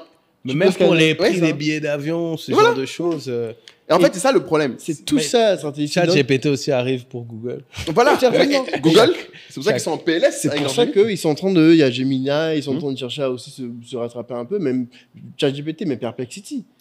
Même parce que ChatGPT encore, il te met pas forcément toutes les sources. Perplexity te dit un minimum d'infos et il te met toutes les sources. Tu vois, donc forcément, aujourd'hui, moi, j'ai fait de la recherche plus sur Perplexity que sur Google. Et donc Google, tous tes trucs de A, des compagnies. Mais Google, ils sont en train de faire un truc là dans Google AI Search. Ils veulent rajouter un peu comme Perplexity les trucs. Mais c'est ce qui est, je pense, intéressant que les gens comprennent en fait, c'est que...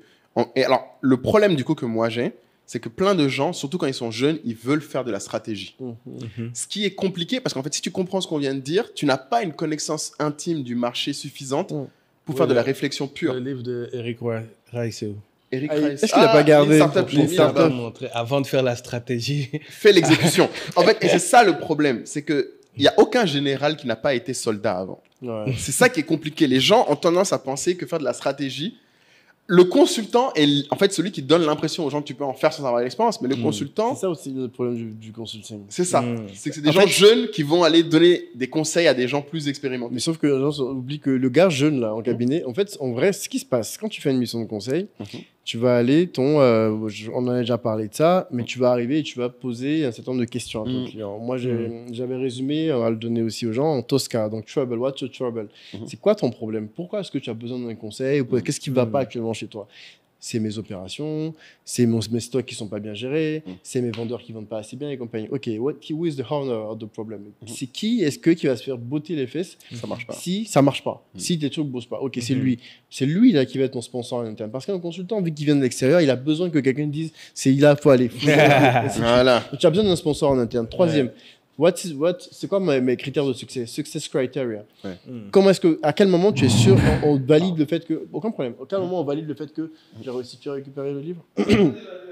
À quel moment on valide le fait que j'ai réussi? Et ça, on va le valider on va poser soit les critères, les KPI qui disent que voilà comment tu as réussi. Mes contraintes. Quelles sont mes contraintes? de temps, de budget, de où je peux aller et compagnie. Et enfin, quels sont les acteurs de mon métier? Donc, Tosca. Ça, c'est le type de questions que moi, j'aime poser systématiquement. Pour le diagnostic initial. Tosca. Je te prends, je sors, je t'envoie un truc valide. OK, on est parti, on a validé. À partir de ça, je vais aller réfléchir à comment est-ce que je vais commencer à régler ton problème. Et ça, je vais t'envoyer une offre. On va discuter, voilà comment je pense régler. Je vais te faire un diag, je vais te faire ci, je vais te faire ça. Et on sort un prix, on y va. Et donc, partant de ça, Caïn, le gars, enfin, le partenaire qui, lui, a vu plusieurs types de problèmes dans ce même secteur, il va avoir une intuition. Et on va revenir à Eric Ries, hypothèse. Il va émettre des hypothèses de résolution de problème. Donc, Eric Ries, il parle d'hypothèses de valeur. Là, tu vas parler des hypothèses. Tu vas dire, tu as un problème de vente. Je pense que ce qui peut créer un problème de vente de manière générique, c'est la formation. Formation des commerciaux, ton produit qui est peut-être pas bon, ta distribution qui est pas bonne, par exemple. Et ça, c'est des hypothèses que je dépose. Et dans des hypothèses-là, je vais justement aller voir maintenant mon consultant junior en lui disant, regarde là ces commerciaux, parle avec eux pour voir et prendre des données pour valider cette hypothèse-là ou infirmer l'hypothèse. Et donc, il va commencer à parler, et lui, c'est son domaine, c'est son secteur, c'est son truc. Deuxième, je te donne un deuxième junior. Toi, va prendre la partie des stocks. Est-ce que c'est parce que les stocks ne sont pas suffisamment renouvelés et que donc les choses sont payés à 1 million jour. Ah, bien sûr. Payer au client 1 million jour. Le junior ne touche pas 1 million. Non. Ne vend pas du rêve aux gens. Les gens vont entendre ça. Ils vont dire, hey, faut être consultant. Mon ami consultant, ça ne paye pas comme ça quand tu es junior. Ok, juste pour être clair. Et lui, il va gérer son truc. Il va aller chercher les datas dans ce secteur-là. Troisième, il va aller chercher. Et à la fin, on se donne une semaine, donc une semaine de recherche. À la fin de la semaine, on va se poser pour regarder les données. Est-ce que les données confirment les hypothèses qu'on avait prises? Exactement. Si elles confirment, OK, on commence à faire nos... Donc, on a ce qu'on appelle la governing thought, ma pensée de base, mes arguments, et ensuite les faits. Et donc, je vais voir mon client en disant, voilà ton problème, governing thought, voilà pourquoi tu as ces problèmes-là, et voilà les faits dans chaque situation qui prouvent ce que je suis en train de dire. Et donc, comme là, je t'ai prouvé que j'ai ton diagnostic, maintenant, voilà la solution. Sur le premier segment, il faut former, il faut faire ça, il faut faire ci. Sur le deuxième segment, sur tes stocks, il faut renouveler les stocks, il faut changer tes produits, ton packaging et compagnie. Sur ça, il faut faire ci, Mais c'est là où tu dois quand même faire face à de la résistance, des personnes qui vont dire, oui, bon, c'est bien beau, ça marche sur les slides. Mais dans la vraie vie, comment on fait ? Dans la vraie vie, mais qu'est-ce qui nous dit que votre analyse Excel Kai, je t'ai expliqué là de fond en comble. Je suis venu, tu m'as dit, tu vends pas bien. C'est que tu sais déjà qu'il y a un problème. C'est pour ça qu'un consultant ne peut pas venir s'il n'y a pas de problème. Non, moi, j'aime pas. À l'époque, on me mettait sur une mission où, parce que le client il manque de ressources et que donc on t'a mis là en régie, il n'y a rien de pire pour un consultant. Parce que tu souffres. Mais tu souffres. T'as juste. Et en plus, on t'envoie souvent à. Comment ça s'appelle le Plessis Robinson. Voilà. J'oublie même les villes tellement on en avait marre. Ouais, voilà. Et donc tu souffres, t'as pas envie de rester là. Mais quand on t'arrive et le gars il te dit j'ai ce problème là et que vous réfléchissez, vous posez pour trouver une solution à la fin, comme je t'ai dit tout à l'heure, il peut pas discuter le truc parce que c'est clair. Tu me dis tu as un problème de vente. Ton problème de vente, il va venir de là. Et puis surtout, je suis allé parler avec les équipes. Je t'ai sorti les datas. Qui explique en fait ce que je suis en train de te dire comme fait. Donc c'est pas juste je raconte. Par contre, Oumoulaye a raison, c'est une fois que j'ai fini de te dire, la plupart des cabinets de conseil en stratégie, ils s'en vont. C'est ça qui est. D'ailleurs, moi, c'est ça qui m'a frustré beaucoup. C'est pour ça d'ailleurs je suis allé au départ du conseil jusqu'à l'audit interne parce que ça me frustrait de voir on voit c'est quoi le problème, on t'a dit c'est quoi la solution et puis nous on se casse. Et puis des fois tu sais même pas si la solution est arrivée ou pas. Souvent il va pas attendre. Ça c'est très frustrant à la vue d'un consultant. Tu sais pas ce qui se passe après. Le gros sujet pour moi, du coup, et ce que je voulais qu'on retienne de tout ce que Malik vient de dire, c'est qu'il faut aussi rajouter un autre point. Tout ça, tu le fais en général parce que tu as l'expérience pour identifier les hypothèses. Les gens pensent que c'est ex nihilo. Et là, c'est le partenaire. C'est-à-dire que tu disais tout à l'heure, le partenaire, il va te dire, voilà les pistes où il faut aller chercher. Et lui, il a un jour par semaine sur l'émission. Il ne reste pas sur les... Le partenaire, il coûte 3 000 € au jour. Hein. Oui. Donc lui, il ne se tape pas un jour sur tout le monde. Lui, il dit, et lui, il sort. Et c'est ça qui fait que souvent, alors là, on rentre vraiment dans l'entrepreneuriat consultant. Beaucoup de consultants me disent à quel moment je sais que je peux me lancer. Je leur dis, le problème, souvent, c'est que tu sous-estimes. Le consulting, ce n'est pas juste un carnet d'adresses, ce n'est pas juste une méthode. C'est aussi une expérience suffisante pour pouvoir dérouler et surtout pour recruter. Parce qu'il y a un autre... Quand tu deviens consultant, alors comme tu dis dans le service, au final, ta matière première, c'est tes gens. Il y a des gens. Tu vends pas de tomates, hein, que les gens que tu vends. Et plein de gens sous-estiment ça. Moi, je connais plein de gens qui sont lancés en mode j'ai une expertise, donc je vais devenir consultant. Le problème que je leur dis souvent, c'est que tu peux être expert en tout entrepreneur pendant longtemps, mais tu passeras jamais à la boîte tant que tu n'auras pas les gens. Tu ne sais pas recruter les gens. Ça dépend de l'ambition. Oui, mais la plupart des gens, ils assument que c'est évident parce qu'ils ont été dans un environnement où tout ça est géré pour eux. Ils y pensent pas. En fait, quand tu es dans un cabinet de conseil, tu as tendance à oublier cette importance-là d'expérience. En fait, c'est given. En fait, dès que tu arrives, on te donne tout. On te donne la méthode. Quand tu as un associé qui te dit regarde là, regarde là, regarde là, quand tu l'as fait 10 fois, tu commences à penser que toi, tu sais dire c'est quoi les 10 trucs. Et c'est ça que moi, je trouve que beaucoup de gens doivent retenir. C'est qu'une stratégie peut difficilement se faire sans expérience. Il n'y a pas de génie stratégique. Ça, c'est très important. Je sais pas, il y a pas spontané, quoi. Voilà, c'est une construction. C'est une construction. Et je pense que c'est vraiment le truc qu'il faut que les gens retiennent, moi, parce que de mon expérience, c'est là où il y a le plus de dégâts. Quand plein de gens, en fait, pensent que c'est du ex nihilo. En fait, il y a le mythe des idées. Les gens pensent que il a des idées géniales. C'est parce que c'est pas de l'intelligence pure. Non, mais même moi, on a beaucoup fait cette erreur jusqu'à récemment. C'est-à-dire que, en fait, tu pars du principe que des ressources moins expérimentées, ils ont tellement travaillé sur les documents stratégiques qu'à un moment donné, tu dis, bon, ben maintenant, tu dois être capable de proposer. Et quand ils proposent, tu dis, tu es là, alors que c'est toi qui es censé apporter ce petit truc en plus, mais tu es toujours en train de dire, il manque un truc, tu vois. Et tu portes ça sur la ressource, en fait. Alors que ce qui manque, souvent, c'est toi, ton truc. En fait. C'est ta touche. Tu vois. Et donc, tu penses quelque part, peut-être aussi avec ma casquette d'entrepreneur, qu'à un moment donné, en fait, je ne dois plus être dans ce truc-là. Mais je ne peux pas enlever à la structure, je ne peux pas, en fait, enlever à la boîte, en fait, mon expérience qui fait que, oui, il y a 10 ans, j'ai travaillé sur 3 compagnies aériennes, sur 7 recos telco, sur 5 recos bancaires, et ça, c'est ça qui est précieux. Donc, voilà, donc...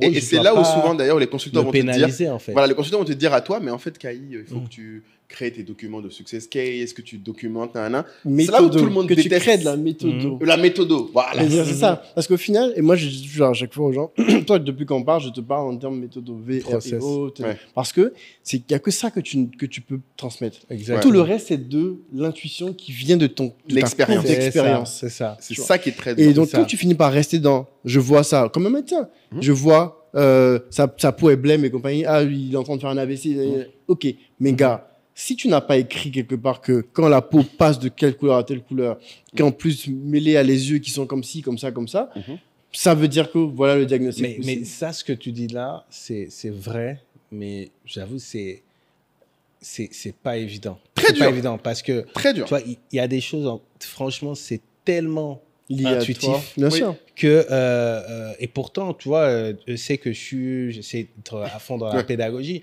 mais parfois, ça va juste être la manière dont le dernier mail du client a été écrit, mais je vais tout changer sur la manière de répondre. Tu vois, mais comment l'expliquer? Non, mais ça, pardon. Vas-y. Moi, tu peux vas pas, dire la même chose. Parce que, je pense qu'on va dire la même chose.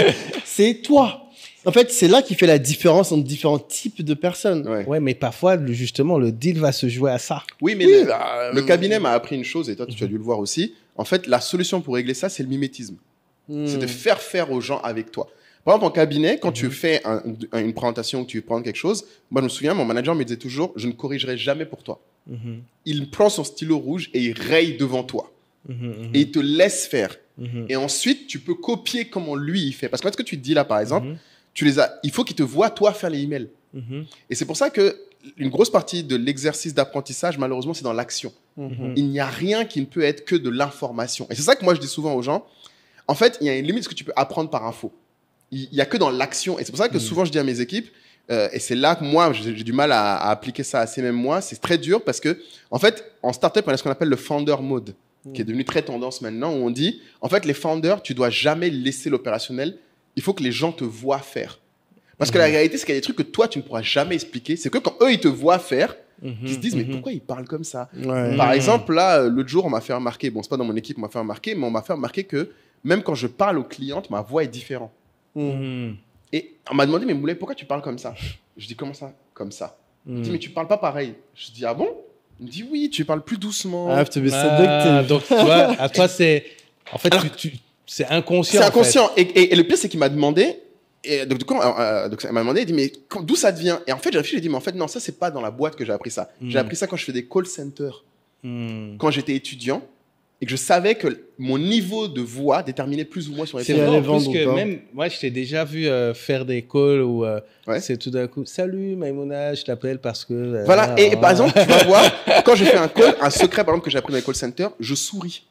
Le sourire s'entend. C'est un truc que tu peux pas, c'est difficile à expliquer à quelqu'un. Mais quand tu parles à quelqu'un au téléphone, il faut sourire. Même si c'est pour une mauvaise nouvelle. Parce qu'il va entendre le fait que tu es là, tu es présent. Et ça, c'est des trucs, tu vois. Moi, j'ai dû l'écrire. Quand je disais aux gens, quand j'appelle, par exemple, je me souviens un truc qui m'a choqué mes équipes, je leur ai dit... Sourire dans le script. Sourire, j'ai dit, avant de sourire, et souriez pendant que vous parlez. Ils m'ont dit, mais pourquoi? Moi, mon plus gros problème, ce que j'arrivais pas, on a du mal à faire comprendre, c'est l'importance des réunions physiques. Ah oui, montrer que tu es là. Ouais, de montrer que tu es là. Voilà, c'est vraiment ça. C'est dur. C'est-à-dire que c'est même pas par rapport à il faut même pas un sujet extrêmement précis, mais parfois il faut juste être là. Il faut être là pour ton client. Et parfois c'est même une activité qui concerne pas forcément ta boîte, mais c'est important pour le client. À partir du moment où tu as ce lien avec le client, tu vois, c'est important. Tu vois, par exemple, bon, on sait que je travaille avec EcoBank. Par exemple, avec Laetitia, le salon de l'épargne, je sais que tu vois, c'est comme si c'était l'anniversaire en fait de ton mais ça, ami. C'est une règle interpersonnelle que tu as appris et que tu appliques au business que d'autres personnes n'ont peut-être pas appris dans leur vie. Ouais, et c'est ça qui est dur. En fait. Je dis, ça, il faut y aller. D'autres vont dire, mais on a envoyé le document par mail. Je dis, non. Faut y aller. Les rapports, Va lui expliquer. Il faut être là. C'est dur, hein. Il faut être là. Le nombre de PPT ou de trucs que tu envoies et le gars répond jamais. Oui. Et à moins que... C'est limite prétentieux de penser que parmi tout ce qu'il a à faire, c'était 50 pages qu'il va lire. Mais le problème, c'est que tout le monde a le biais de l'avoir fait le truc. Et de penser... En fait, si toi, tu as fait le document, tu as vu tout le temps que tu as mis dessus, tu te dis que c'est important. Oui, et toi, tu as le biais en plus de savoir qu'on t'a payé pour. Faut pas avoir d'ego là. Non, c'est clair. Mais moi, j'adore que les gens me disent, mais Moulay, moi, c'est pareil. Les gens qui viennent pourquoi ils paieraient Voilà, mes équipes qui viennent me voir, mais ils ont payé pour les poster. Et quand les postent, ils calculent pas. J'ai dit, mais c'est pas parce qu'ils t'ont payé pour qu'ils y pensent. On se rend pas compte aussi. En fait, la décorrélation souvent des sujets en entreprise. Oui. C'est-à-dire que quand le gars, on en a parlé une fois, le gars de la com qui te commande un truc, et même souvent, il est parti en congé, le gars qui vient à côté, derrière, qui va s'en foutre totalement. C'est pas ses problèmes. Oui. L'autre gars, tu viens parler de la RSE à un gars qui fait du business, il s'en fout. Alors que toi, tu as entendu que pour telle boîte, c'est important ce sujet et compagnie, mais c'est important pour qui? Exactement. Et surtout pourquoi? Moi, j'aime bien dire aux gens, c'est ça. Tout est une relation de personne.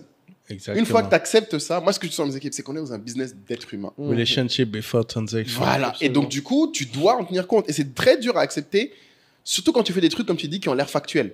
Où tu te dis, on m'a payé pour ça, j'ai livré ça, pourquoi? Et il y a beaucoup de gens que je trouve qui s'irritent pour ça. Et je leur dis, mais en fait, t'as pas compris. En fait, surtout en plus, plus tu avances dans l'expérience, plus tu avances dans les rôles, moins le travail compte. Bien sûr.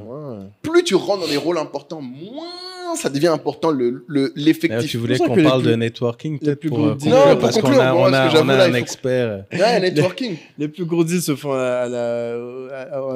golf. À ITC devant chez Afrique Café. Petite table haute. C'est ça.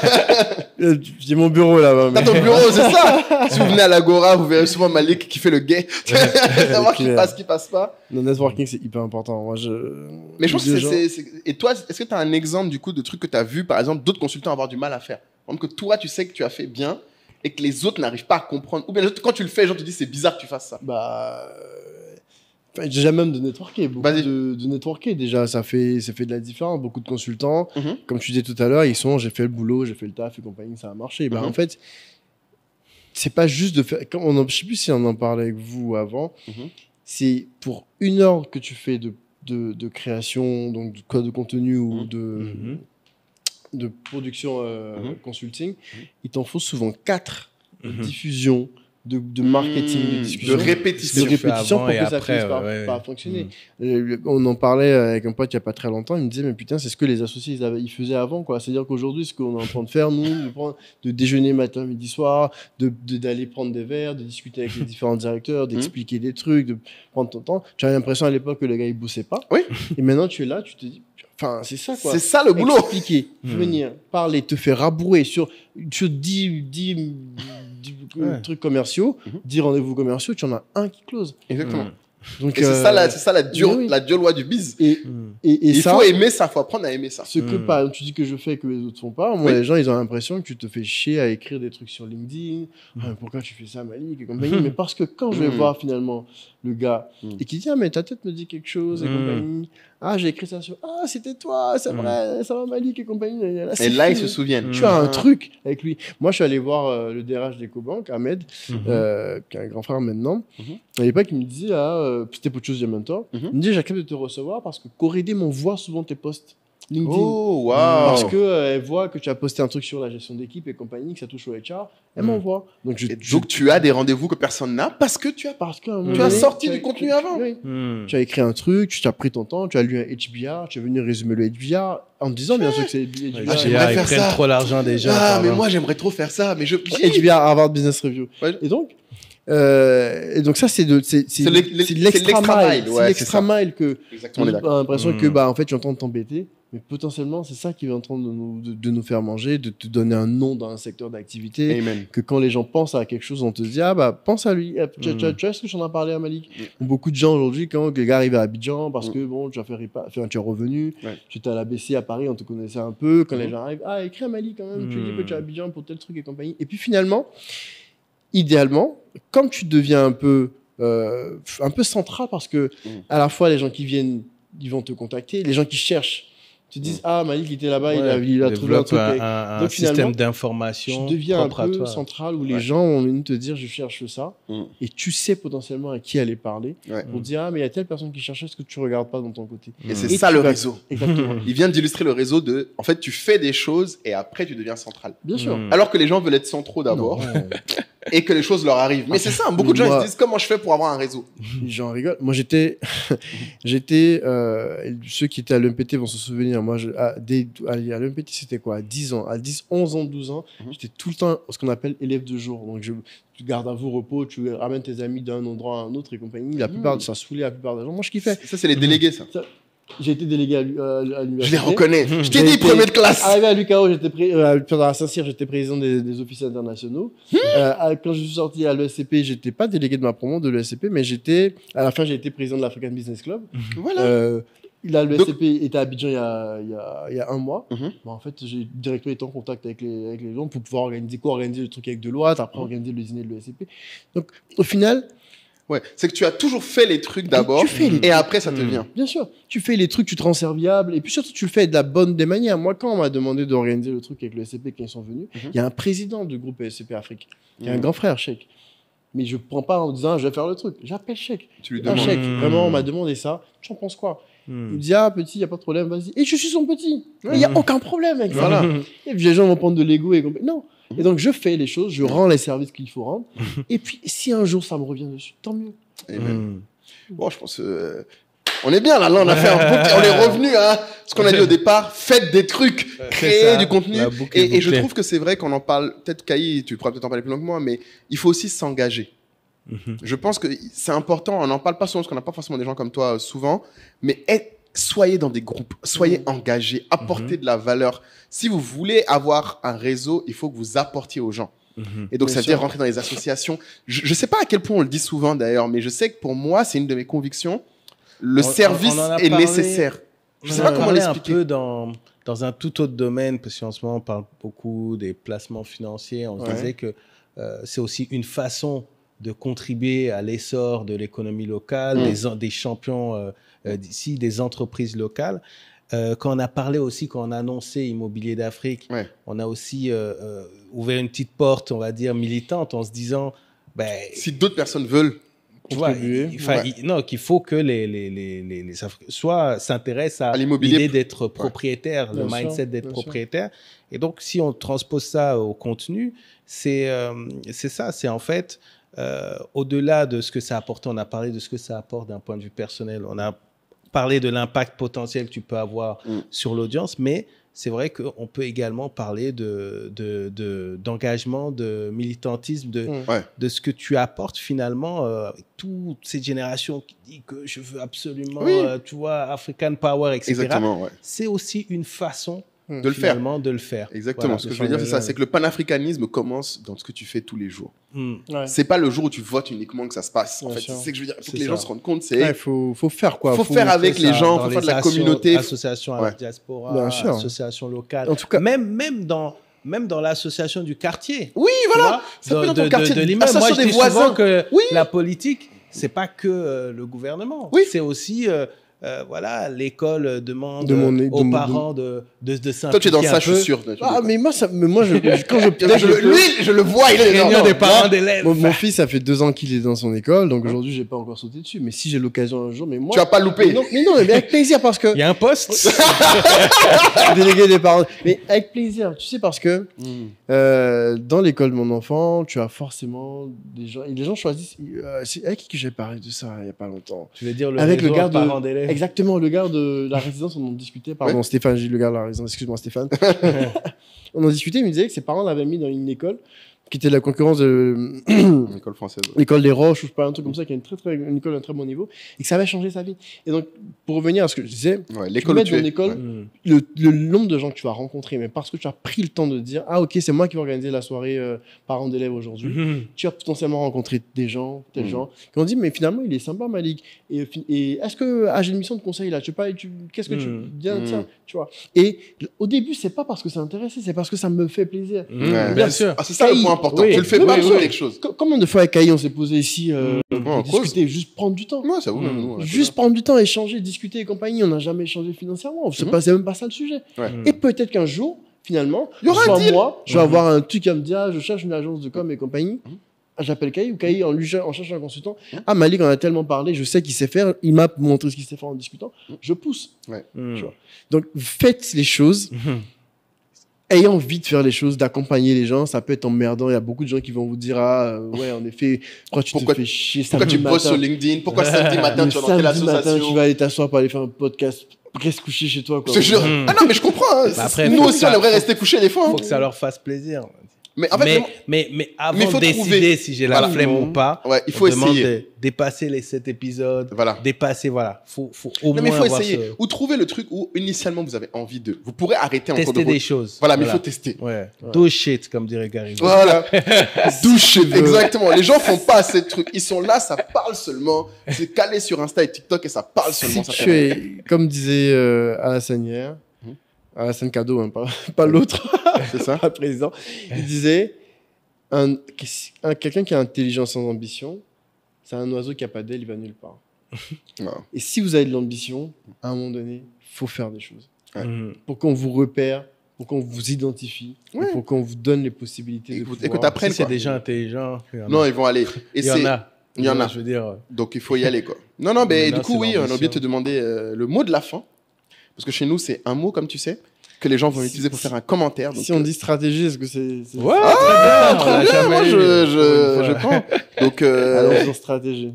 Messieurs, dames, à vos claviers, prouvez que vous avez été jusqu'à la fin, parce que j'avoue, on a couvert quand même beaucoup de sujets. Donc je suis très curieux de voir qu'est-ce que vous allez nous en dire en utilisant le mot stratégie. Et évidemment, vous pouvez retrouver Malik. Et abonnez-vous aussi. Oui, excuse-moi, j'oubliais. Abonnez-vous, mais c'est gratuit quand même, genre franchement, arrêtez.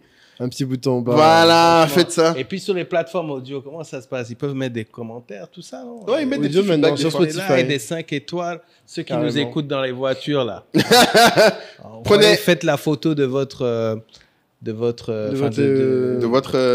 radio. Voilà. Taguez-nous. Voilà. Voilà. Et vous envoyer. Mais en tout ça, cas, ça donne de la force. Ça donne de la force et encore merci à Malik d'avoir pris le temps. Merci Malik. Franchement. Moi, merci à vous pour l'invitation. C'est un super podcast. Bravo pour ce que vous faites. Oh, merci. C'est un super job. Les anciens, nous, on est toujours contents de faire des trucs. Les anciens, mais vous avez révolutionné le truc. Ah bon? Non, révolutionné. Vous rigolez, mais il y a très peu de. Je pense qu'il y a très peu de podcasts qui font retour d'audience aujourd'hui à Abidjan. Donc, c'est pas. Et parce que vous avez. Moi, pour être. Bon, on est en train de finir, mais on va repousser sur un sujet. Au début, j'ai douté de la vidéo. Je me suis dit, oui, c'est vrai que toi, j'ai douté de la vidéo parce que je me suis dit, en Afrique, les data coûtent cher et compagnie. Ah ouais, t'as été. Là, c'est le défaut du consultant. Là, il a fait une analyse du marché. Tu as trop estimé le marché, ouais.